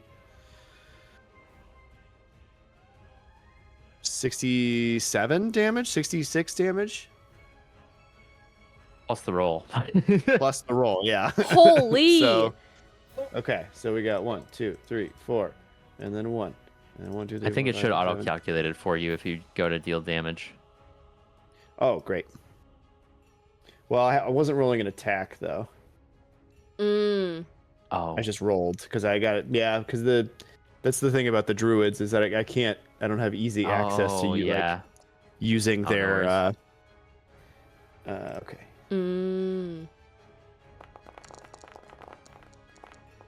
So 67 plus 32. Wow. 99 damage. Wow. Oh. Go Thumos. Thumos. Heracles is now at 1 hit point uncleared. So please, Ryan, tell me what that looks like. I think with that song just blazing in my head, I do what he just did to me. I take him, I throw him against a wall, I pick him up, grab his leg and slam him to the ground, and then like back off and like wait to see what he is gonna do. Nice. You back off and give him some space, but there is no fear remaining, and it seems that there is no fight remaining in this old hero of Greece. He looks up at you on his knees, bleeding from the mouth, wounded in every possible way that you can see. Broken bones, bleeding, head just dazed. But he looks up at you with a sternness, a seriousness, at all of you. It says, "My task is done. Let me rest."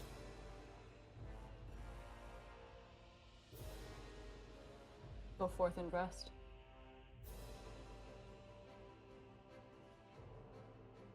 Jaw opens. You may rest in peace, hero of men. Then I kill him. Okay. You take the life of Heracles, and our combat is concluded. Mightiest of men, demigod, son of Zeus, and now mad guardian of the Titan Prometheus, slain at the feet of the Flamekeepers. Prometheus has just freed himself from the last of the chains, and he stands tall.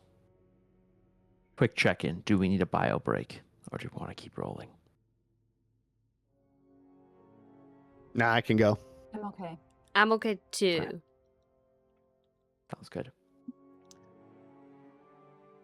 He stands to his full height, again 5-6 times taller than the average human, and looks down at each of you. What do you do? I'll pop out of animal form. I will attempt to kneel before him, but it's very labored.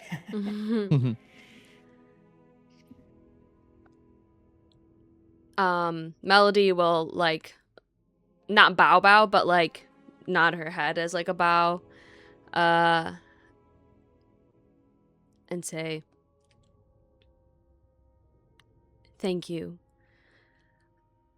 Unfortunately, that's not the only help we've come here for. Are you a friend to the mortals? It seems like you have been, but..." He raises a hand, slowly.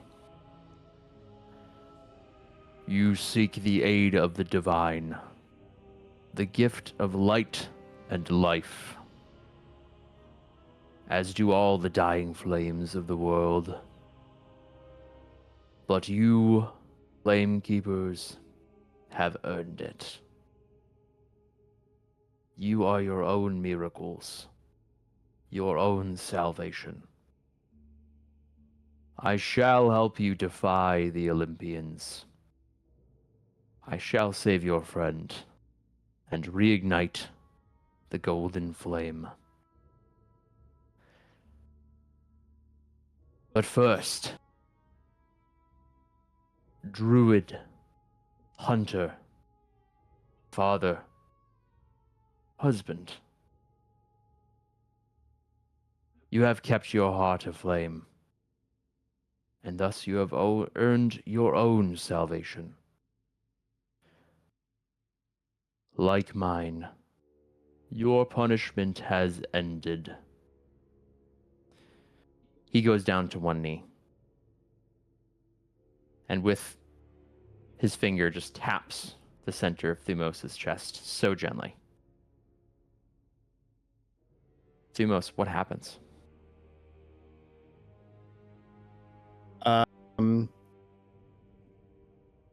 I think as soon as he taps my chest, there's just this burst of light and it's very the only thing that's coming to mind is very Beauty and the Beast, when Beast is like lifted up and then like becomes human again. You know, like there's that like swirling stardust effect on him. You see cracks begin to form in the marble. The first layer, like that extra earthen layer that he had around him, falls away at first, revealing a fully nude marble man.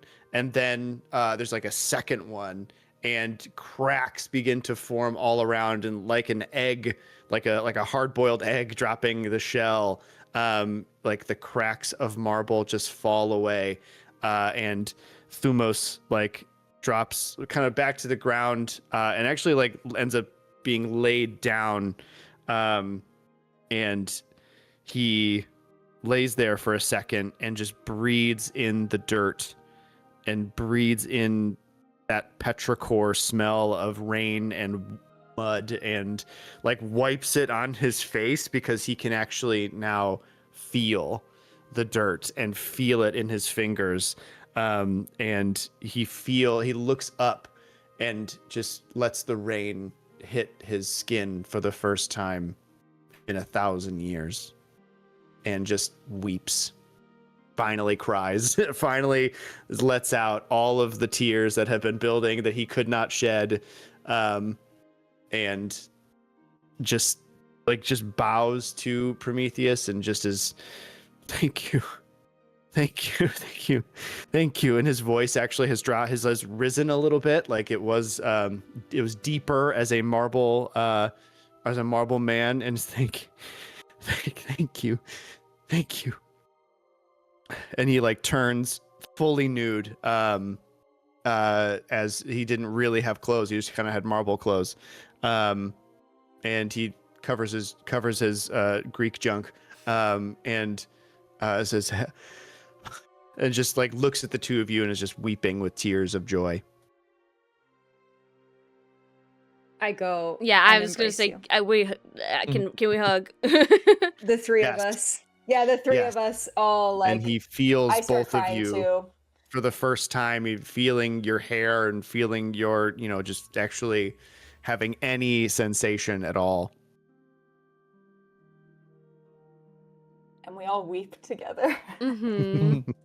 What does I'm assuming Greek, he's probably got like darker features. Can you describe? Oh yeah. So he has sort of like I would say like ear length, black hair, very wavy, and he has a dark black beard, although at this point there are little like flecks of gray in it or flecks of white in it. Not sure if that's a leftover of the marble or if that is just him just being the age that he was when he was turned to marble. And yeah, he like you see that he's a pretty cut figure. You could see that the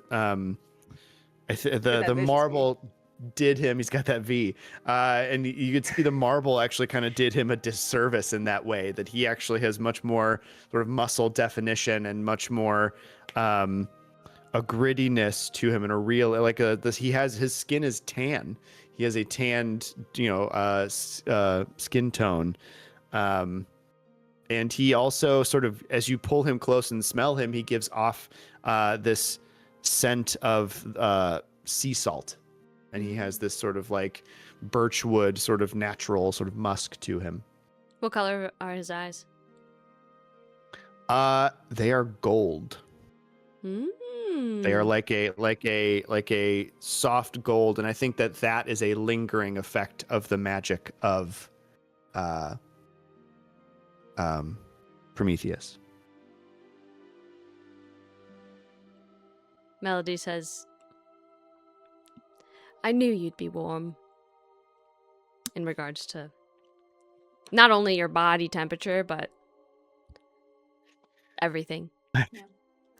I'm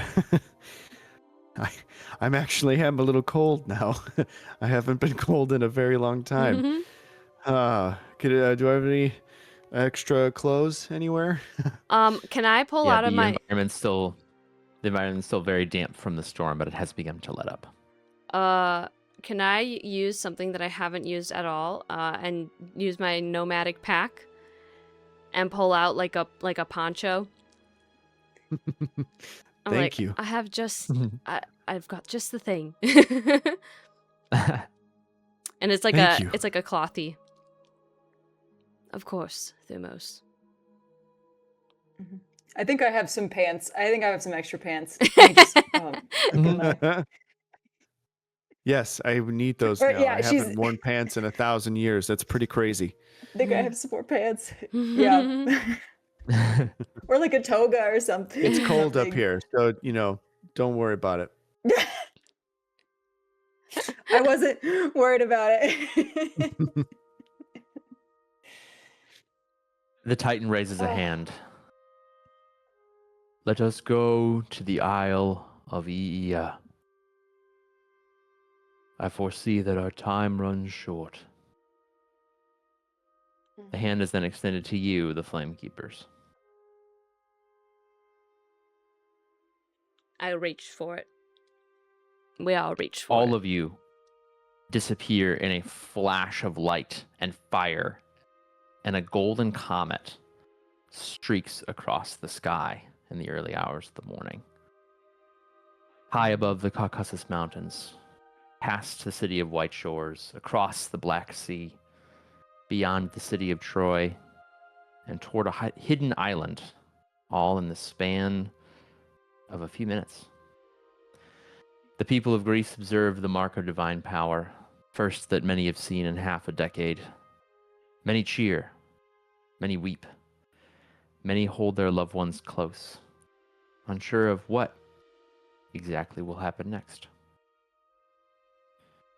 When you return to your physical self, you stand on the shores of an island, familiar to you from many strategic meetings, many chances to map out this long journey that you've been on.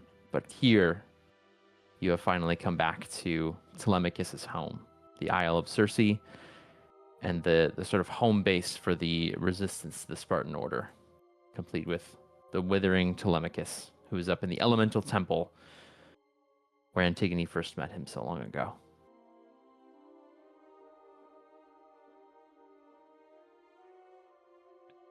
We follow Prometheus, right? Yeah. Prometheus moves very quickly.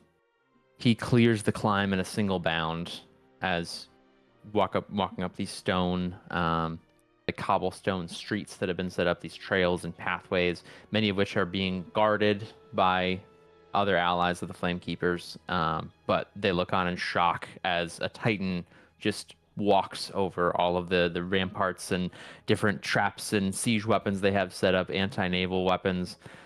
Not a concern for a divine being. The trio of you begin to head up the trail as well, moving across the sand up towards the first walkway. But then you hear something. You hear the screech of an owl. And you look up, and there's a tawny feathered bird, an owl, swooping overhead.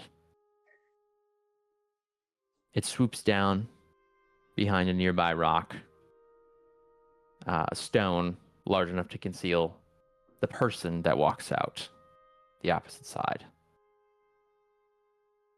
There is a figure there, muscular, dark-skinned, steely gray eyes, simple warrior's leathers.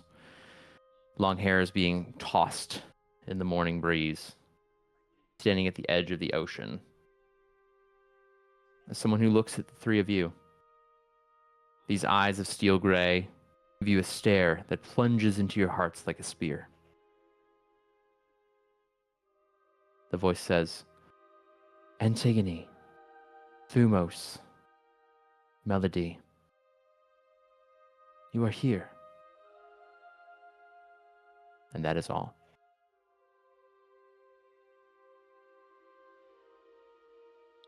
Who We are here. was... Are they still standing there? Yep. Do we recognize this person? I might just be forgetful. What would you like, Athena? As soon as Thumos says that name, it resonates with all three of you. You've seen her visage portrayed before, many paintings and statues. Many, many times you've prayed at the shrine of Athena for wisdom, for safety in battle, Antigone. But this is the first time that you've seen her avatar in the flesh, or non-flesh, you're not entirely sure. But this is an Olympian, indeed.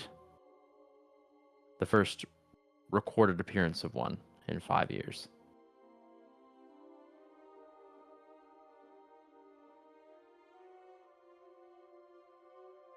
What can we do for you?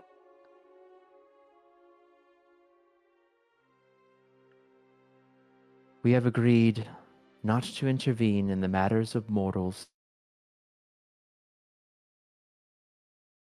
Uh-oh. Sorry, guys. I must be having an internet issue. Hang tight. Hang tight. Problem. Okay, hold on, Same. hold on. Okay, we're back. It was just a Discord issue. All right. Travis? Okay, what does We're back, everyone. Athena say? Back! Wow. Oh, streaming is fun. Right as Athena, an Olympian, shows up in this adventure for the first time, and right as she's about to answer the question, the dramatic question of the campaign. All right, you got to bring us back I in. believe Sorry. the question was asked of Athena. A few questions were asked, but the last one that I heard was, "What can we do for you?" And she just responds with, "We have agreed not to intervene in the matters of mortals any further. It came at my advice to spare you of our love, of our grace, of our mistakes, and of our shame. I will not demand anything of you. As I have said, I will not intervene further. I will not impose upon you the course you must take next. As it shall be in all things now, the choice is yours. But I came because I felt inclined to bestow one last word of wisdom before I depart from this land forever." We will hear you. Prometheus is not the only one gifted with foresight. We did not keep the Titan chained for what he has done. We kept him chained for what he is about to do.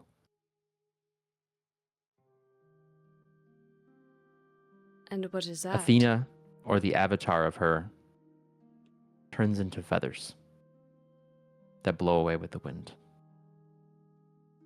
And with that, you know that is the last time that anyone in Greece will commune with the Olympians.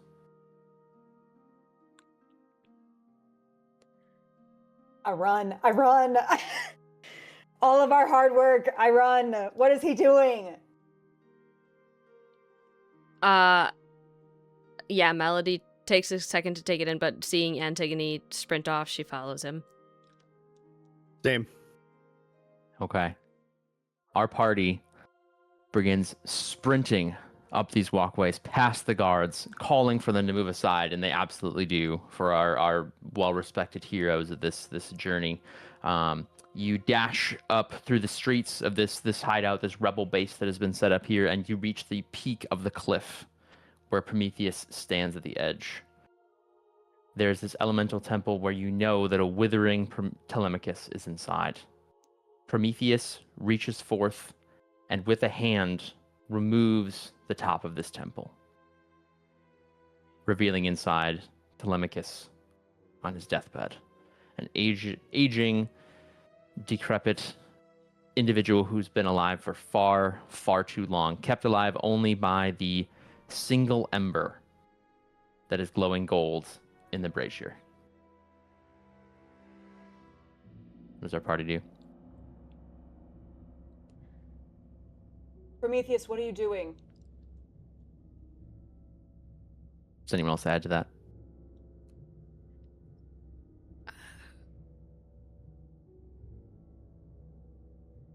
Please. Please don't let the Olympians be right about you. Please just help us this once and then you're free. But please don't cause us harm. He looks to each of you. I shall keep my word and relight the golden flame. I imbue it with my power.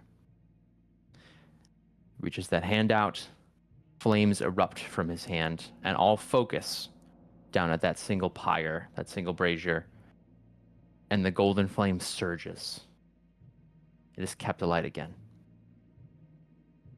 Flame continues to spew towards this brazier, and as it does, you see Telemachus stand up from his bed. You see his white beard fall away, giving way to that thick black beard that he had before. His hair returns to similar color, just barely flecked with gray, getting younger by the second. He seems to stand taller. He seems to stand prouder and stronger and more powerfully. And he reaches his hand out to the golden flame as well. And flame continues to pour into this brazier. And Prometheus begins to shrink. More and more power seems to be siphoned from Prometheus, and it seems to be against Prometheus as well, as his eyes widen. His jaw drops, but he begins to shrink. He's not even able to get any words out, any scream out, as fire begins to pour into this golden flame, and the golden flame continues to empower Telemachus more and more, and he begins to, his eyes grow golden with embering brightness. He seems to be growing in size. He seems to be igniting with that fire that was empowering you but for a moment before, but seems to be making him more and more powerful. This new king of Greece, this one person who can usurp the Spartan order and potentially become the new leader, potentially become the new Olympian. At this point, I'm going to ask my party how this story ends, with only as much contribution as you would like me to put into it. Please describe to me narratively how this all unfolds. My goodness gracious. Oh, man. Oh, man. I think... Yeah, you go. Melody would definitely... She's gonna try to intervene. She's gonna like look at what's happening and then run and try to like tackle Telemachus or something. Okay. Yeah. Does it work? I beat you both to it as a cheetah. I wild shape into a real cheetah this time. Now I'm no longer a marble cheetah. And I beat you to it. And I like the hand that he has stretched out, I bite down on and rip away. And like with my body, like kind of use my momentum to like pull it away from him. Mm-hmm. And I'll attempt for Prometheus, just attempt to like, and not attempt to, I do, like take his now human-sized body, which I think still has, he is now like become mortal, and like fall back with him to stop that flow of power. Mm-hmm. Uh-huh. Yeah, and I just try to rally like any other guards, just like they're standing there like watching, and this is the person that they've been like rallying behind, and all of the guards at this point have thrown down their weapons and are bowing to their new god. Oh my goodness. Well, I am, like I said, I'm trying to convince them, like, this is not right. What do you say?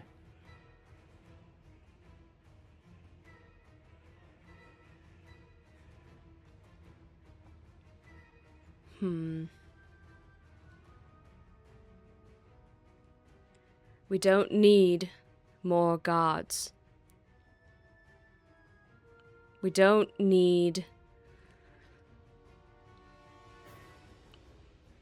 a king. We don't need one with all the power. We got behind him because we thought he would be a good leader to empower everybody else. And it seems that he was just trying to empower himself.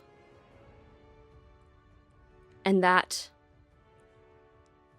will be worse than anything the Spartans could do to us. He calls out, having heard you. The ritual was stopped by Antigone and Thumos. Prometheus is still alive, again in that daze, but still alive. And it looks like Telemachus has absorbed a lot of the power, however. And he looks over at you, eyes glowing golden, voice booming as Prometheus's was before. The Olympians have returned. They are here with me.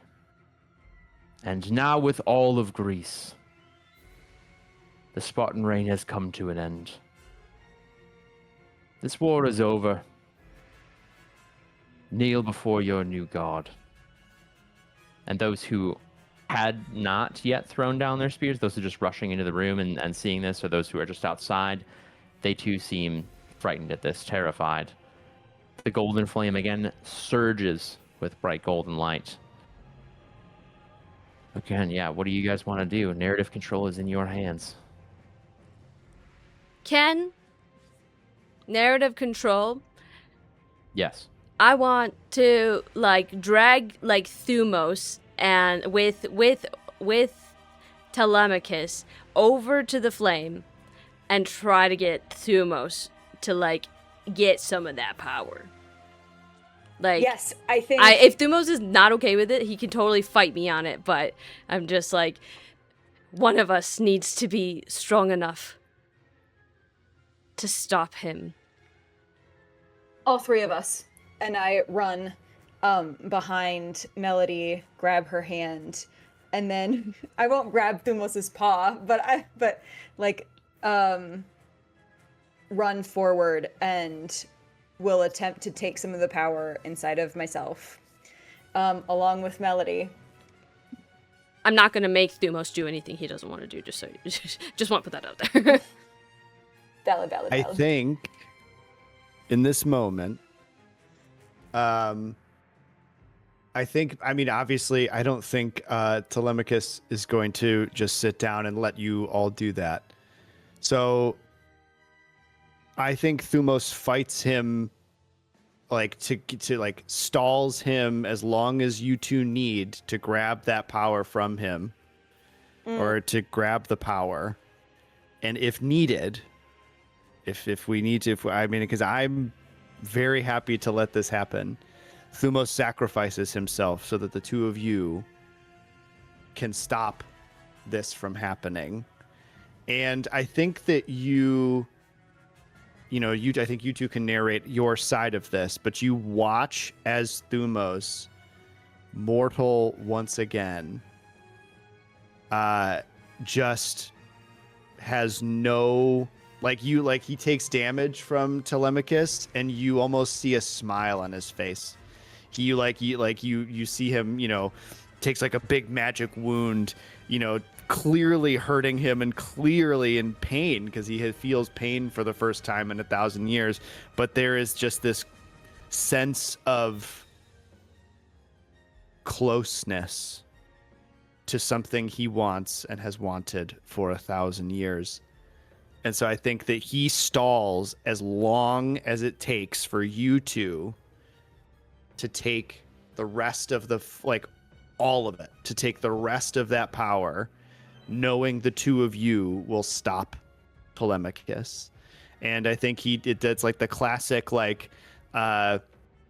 it's the classic, Telemachus, the last ditch effort attack, just bashes Thumos to the side and just boom, just hits the marble wall and collapses to the ground and is very still and kind of like turns back into a human and is just laying there very, very still.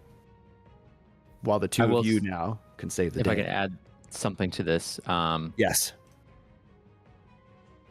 After the battle, after the fight, Telemachus is very strong at this point. He has the strength of a titan. You hold him off for as long as you can while Melody and Antigone are casting this ritual, attempting to transmute the power and take it unto themselves rather than allow Telemachus to walk away with it. He delivers this blow to you, a mortal one, a grievous one, knocks you off to the side, and you realize that there's not quite enough time for this ritual to be complete. What is the blaze of glory that you go out in this instance?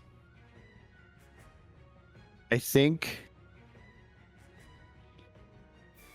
smash against the wall, lands on the ground, sees that there's still just a few seconds left to complete this ritual for the two of them. And I think with one ironic shout to the gods and in a fully just last ditch effort to spend every ounce of life that he has lived for 1,000 years, he calls down the lightning of chain lightning, but in this instance it comes directly from the heavens and just smites Telemachus, and probably doesn't do a lot to him, but it like just affects him long enough to where the ritual can be completed, and that's how he goes out in that blaze of glory, and just probably just collapses to the ground, completely spent and completely having done everything that he could for two people that he now loves also. Okay, while this is happening, Antigone and Melody, you've joined hands, and this golden flame with your ritual, Melody, does begin to imbue its power into you instead. You feel it taking over. You feel the strength of it, the danger of it, the instability of it. You are a powerful spellcaster, but you're still one of modest stability, whereas Telemachus has been around for hundreds of years. And you're worried that you're not going to be able to contain this power. Antigone holds it with you, but you feel your blood boiling. You feel your skull just... It feels like your brain is turning inside out. It's incredibly painful. You're nearly doubled over in pain, but you're holding tight to each other as this power continues to imbue into you, and you fear that maybe you might not be able to contain this. You need a third power to help you out with this. You see Telemachus rise from the lightning strike that Thumos bestowed upon him, along with the rubble. He clears it out of the way and begins to move towards you, but not before there's another bright light that comes from the sky, a rainbow that touches down in the elemental temple. And you just hear a voice say, "I'm here." Responding perhaps to the question long ago, asking, "Who am I?" The answer is, "I'm here." She grabs hold of your hand, grabs a hold of Antigone's hand, and the pain subsides. The danger that was there of essentially overloading with power, being overwhelmed by it, is diffused between the three of you. You all open your eyes, now all with eyes of gold. Antigone, Melody, and Iris. And you look over, and Telemachus withers down with the golden flame. As it sputters out, so does he. His hair grows white again, his body grows frail, the light leaves his eyes, and the would-be new Olympian collapses into dust on the temple floor.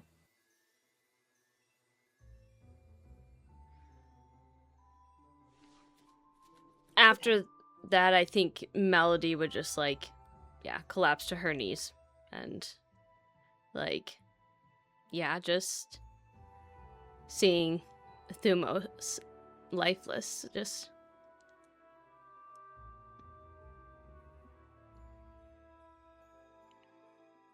felt like he was just born again, and it's just gone.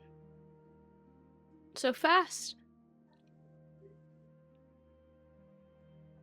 And I will kneel down alongside Melody, like hand around her as we like also probably like are huge now. So the body of Thumos is so much smaller than it was before.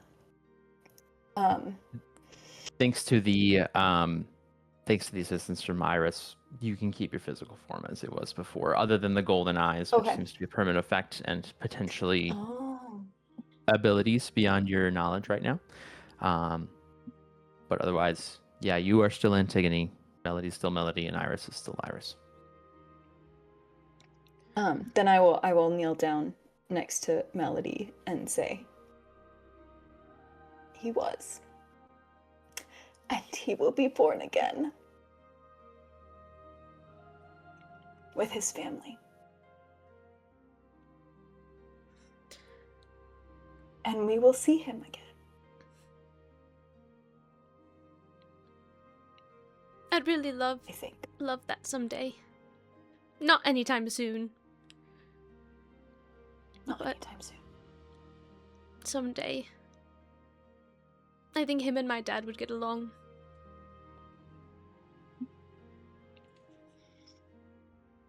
Maybe they'll be friends. I'm sure they would. I turned to Iris, and still with like mixed emotions on her face. Melody does reach a hand out to just like hold Iris's hand. Thank you. Thank you for remembering who you are. Or at least becoming the you that I knew you could be. A rainbow tear falls down the side of her cheek as she's crying with you. I'm sorry that it took me this long.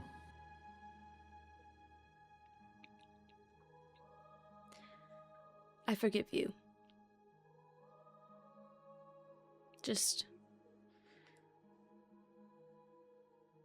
if you can stick around a little longer to help clean this mess up,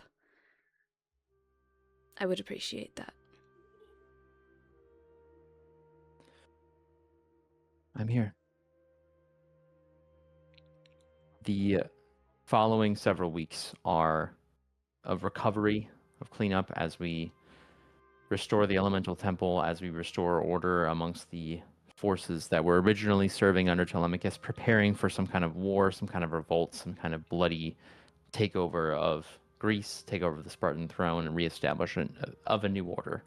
But obviously with their leader, with the one that had the blood claim and the magic claim to the throne now dead, having grown too greedy for power, it's pretty aimless. There is not a lot of hope. There's not a lot of morale. Everything continues to decline. News is all bad from the shores of Greece until one day a messenger does come along. The message that you receive from this courier is that King Agesilaus has died, and that his daughter, Kionia, has taken the throne. And the first step that she has taken as the new leader of the Spartan Empire is to dismantle it. She's decided that the order is no more. It's an unpopular decision amongst the Spartans, but the people of Greece rally behind her. And you know that the days ahead, while difficult, an adjustment period, for sure, eventually we'll see a good, bright dawn. What is the fate of all of our characters? We'll go around if you want to do it one by one. I think we'll save Thumos for last. Yeah. And yeah, we can. Hannah and I can hop in between each other if that's fine. Just because some things might inspire like scenes that both of us would be a part of. Yeah. But we would have like a burial celebration of life. Yeah. For Thumos. Yeah. And I want to return to where Thumos dropped that bag of it was shells, right? Yeah, the labyrinth. Yeah, I want to return back there and get that bag and bury it with him.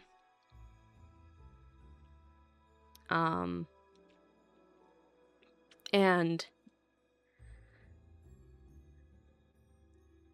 with the scepter, I want to not ask anything from any of the dead, but send a message, I guess, in hopes that it reaches them. And yeah, so holding the scepter,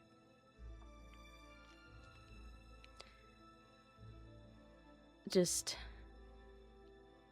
I don't know if you can hear this, but if you can,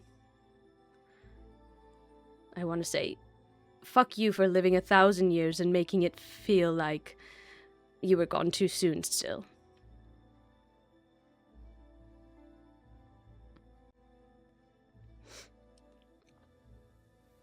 I love you, and I'm grateful that I met you.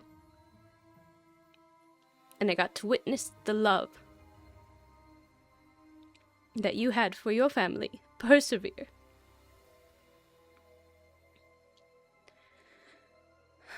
For 1,000 years.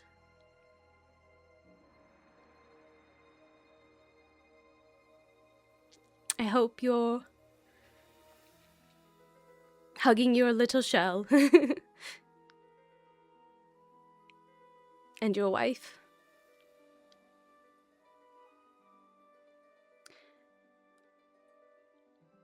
And if you see my dad, just tell him that he'd be proud. And then I don't know if Antigone wants to say anything, but I do hand the scepter over to them. I hold the scepter. I'm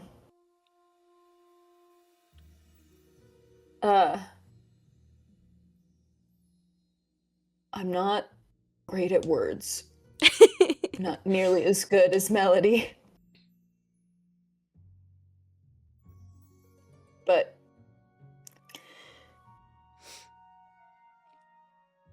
yeah, I'm just so grateful. And so thank you for saving us time and time again. And I hope, like Melody said, that you have found your peace. Did that work? Am I talking into the right? Is it? Is this thing on? Is it on? Is it okay? And then I hand the staff back to Melody, and we'll embrace her, and we'll, if she's okay with it, give her a little kiss. Yeah, she's okay with it. Okay. And I think together we sing the shell song. Aww. I love that. Mhm. And after we're done singing, she looks at the scepter and then looks at Antigone. I think it's best if we let the dead rest. Do you agree? Yes. And then she takes the scepter and I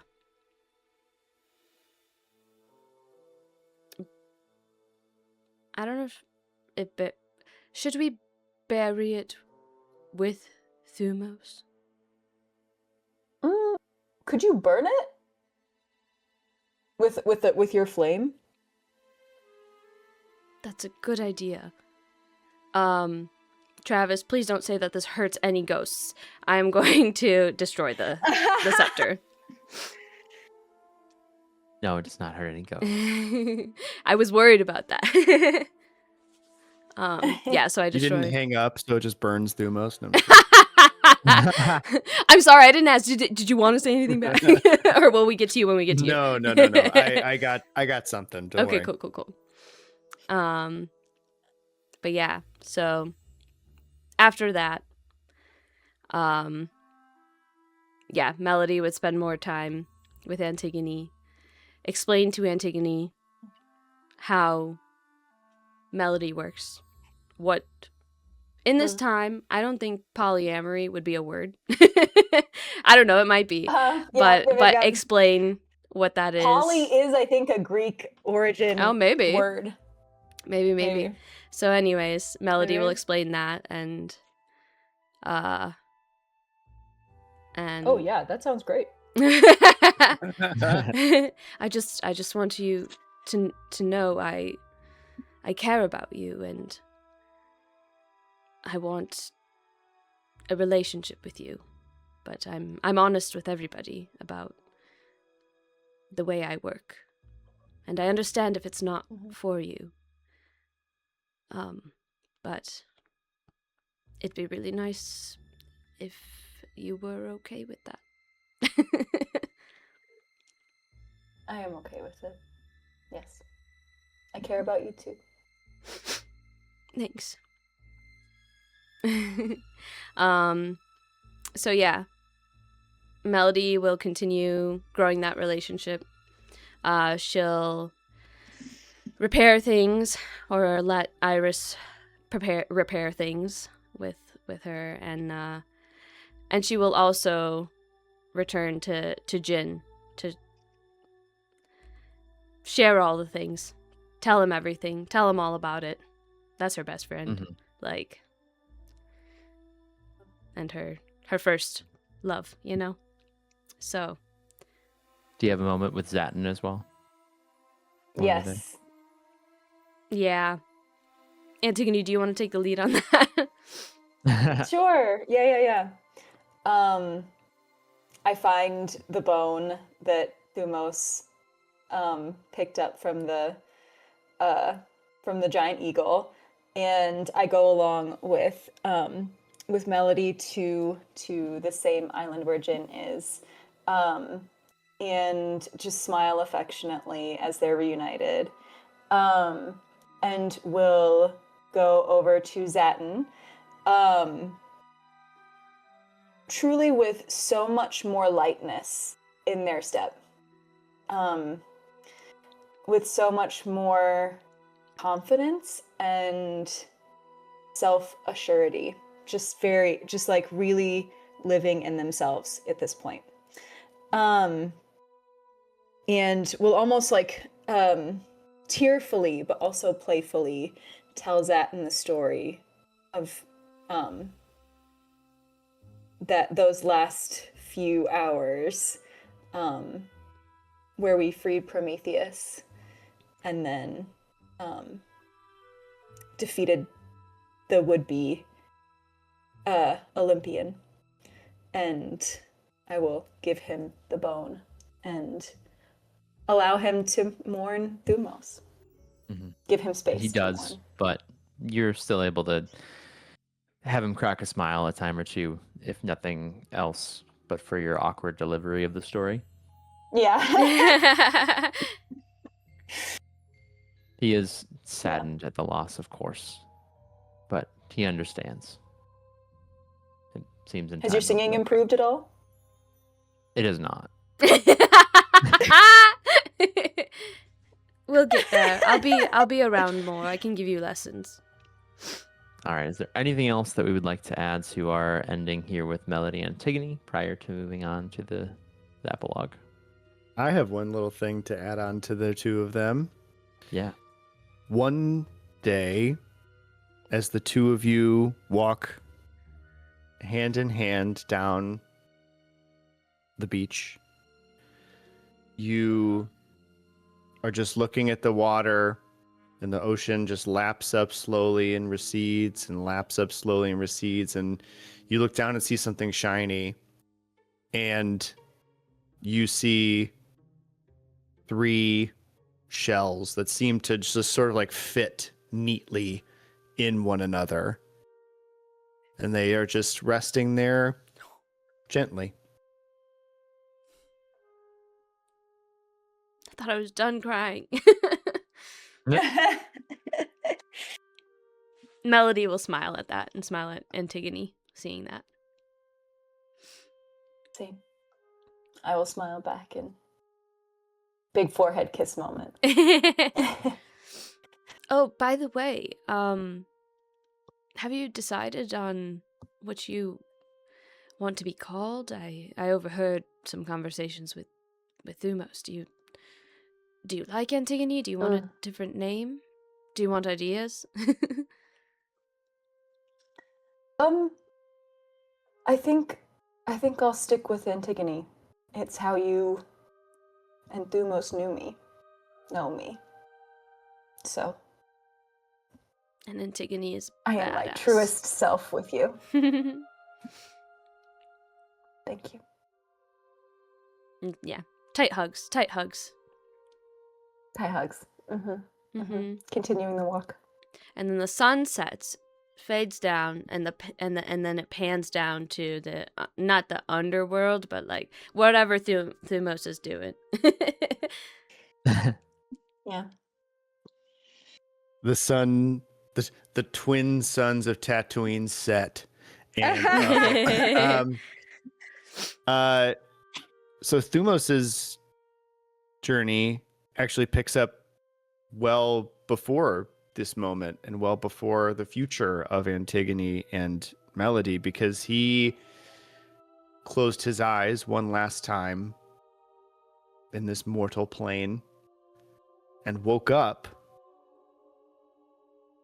in a massive golden field.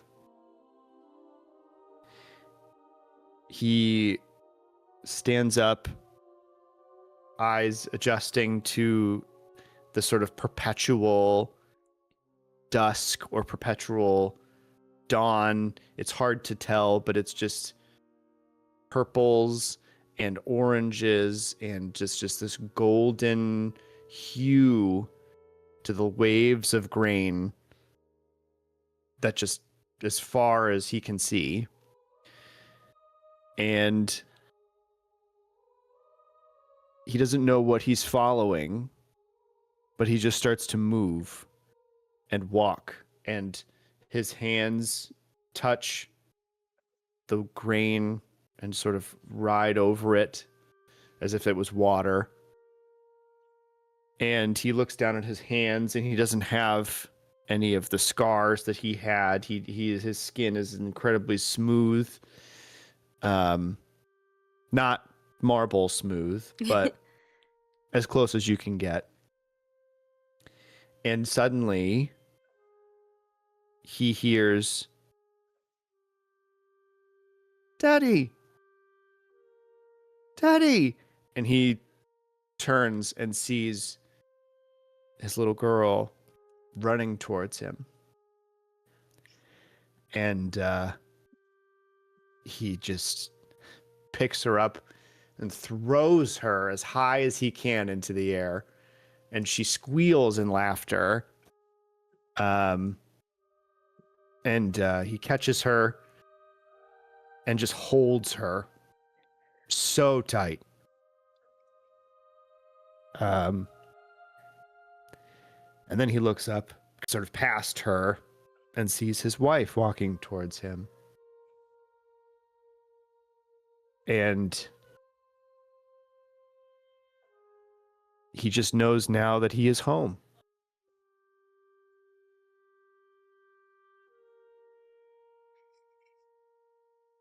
And lives out the rest of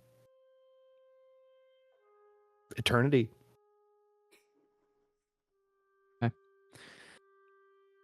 That is where we will conclude our campaign, the final chapter of the Flamekeepers. Well done, everyone. Amazing work. Take a deep breath. You earned it. How's it going, guys? How's the chat doing? How's chat? Is anybody else crying? Is anybody else? Who cut onions on stream? That's wild. Yeah, what the fuck? That's wild. Ooh. Oh, thank you. Thank you, everybody. Yeah, amazing work, folks. Amazing. Amazing. Amazing. Thank you, Travis. Thank you. Thank you so much, Travis. Yes, thank Thank you. you. Thank you, Travis. Oh, amazing. This is all I can say. Amazing. Yep. Oh. Ooh. All of us are crying. Travis, where are your tears? Oh no. Here, I'll get you the eyedroppers. Yeah. Thank you. Thank you everybody here, Ryan, Hannah, Travis, for everything that you've put into this amazing story. Thank you to the chat for being here today and also popping in whenever you can or watching on YouTube or however you've shown up for us. We appreciate it greatly. We know that time is as we are learning in this story, time is limited and valuable. So we appreciate that you spend any of it with us. So thank you. Yeah. I'm Thank gonna you so much. cry a lot more. I know, I am too. I'm like, you got to keep it together, and then, and then we'll. If I had not cried a ton yesterday, then I would be right there with you. Aw, it'll hit you later too. You'll think about it later, and you'll Yeah, probably. once I know DMing is an adrenaline thing. So. It very much is. Yes, I very no much kidding. understand that. But yeah, thank you. Yeah, thank you all. We hope you enjoyed the story. And yeah, let us know what you think. We're gonna pop back in probably in about 2 weeks to do a final like talk back episode about it, rehash probably the whole story and this last episode, of course. And yeah. Our lovely DM just started grad school Tuesday. So summer courses are a little intense. So the summer schedule might be a little wonky. Ryan and Hannah are also working cons. Hannah's also in school. Ryan's a busy guy working a million different things right now. So summer schedule. It's real vagabond energy. We are coming back. We just got to do some chats and some tech tests and whatnot, but we'll keep you posted if you follow like our Instagram. Keep you posted on what's coming up. Yeah, follow the social media. And yeah, so yeah, summer schedule might be a little wonky, but we will be popping in as much as we can. So, but yeah, we hope to see you in 2-ish weeks. Yeah, what were you gonna say, Trev? I was just going to add that at the end of the first episode of this campaign, I said, gaming is a way that like we can put good into the world. And I just really want to take a moment to revisit that and appreciate you all, because not only is it, I hope making someone's day better right now, making somebody feel a little closer to their loved ones or a little more grounded or at peace for, anything, any possible good effect. But I also like, gaming is a way for me to like reflect good unto you, and thank you for reflecting it back unto me. It's just such a privilege, and yeah, seeing it through and having you all show up every week is it means the world to me. So thank you. Thank you for making me cry Part again. of all that. Right, Oh, yeah. goodness. Thank you. I mean, it's a real commitment, and showing up and doing what you do is not nothing. So Yeah. thank you. I value that, and I appreciate you guys. Aw, we appreciate you. Appreciate you too. Yeah, and I'm sure we'll talk about it in a couple of weeks, but I know Travis mentioned early on that he did want to do a shout out to the people who created like the what?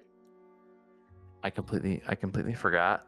I'm so sorry. We'll do it in the next session.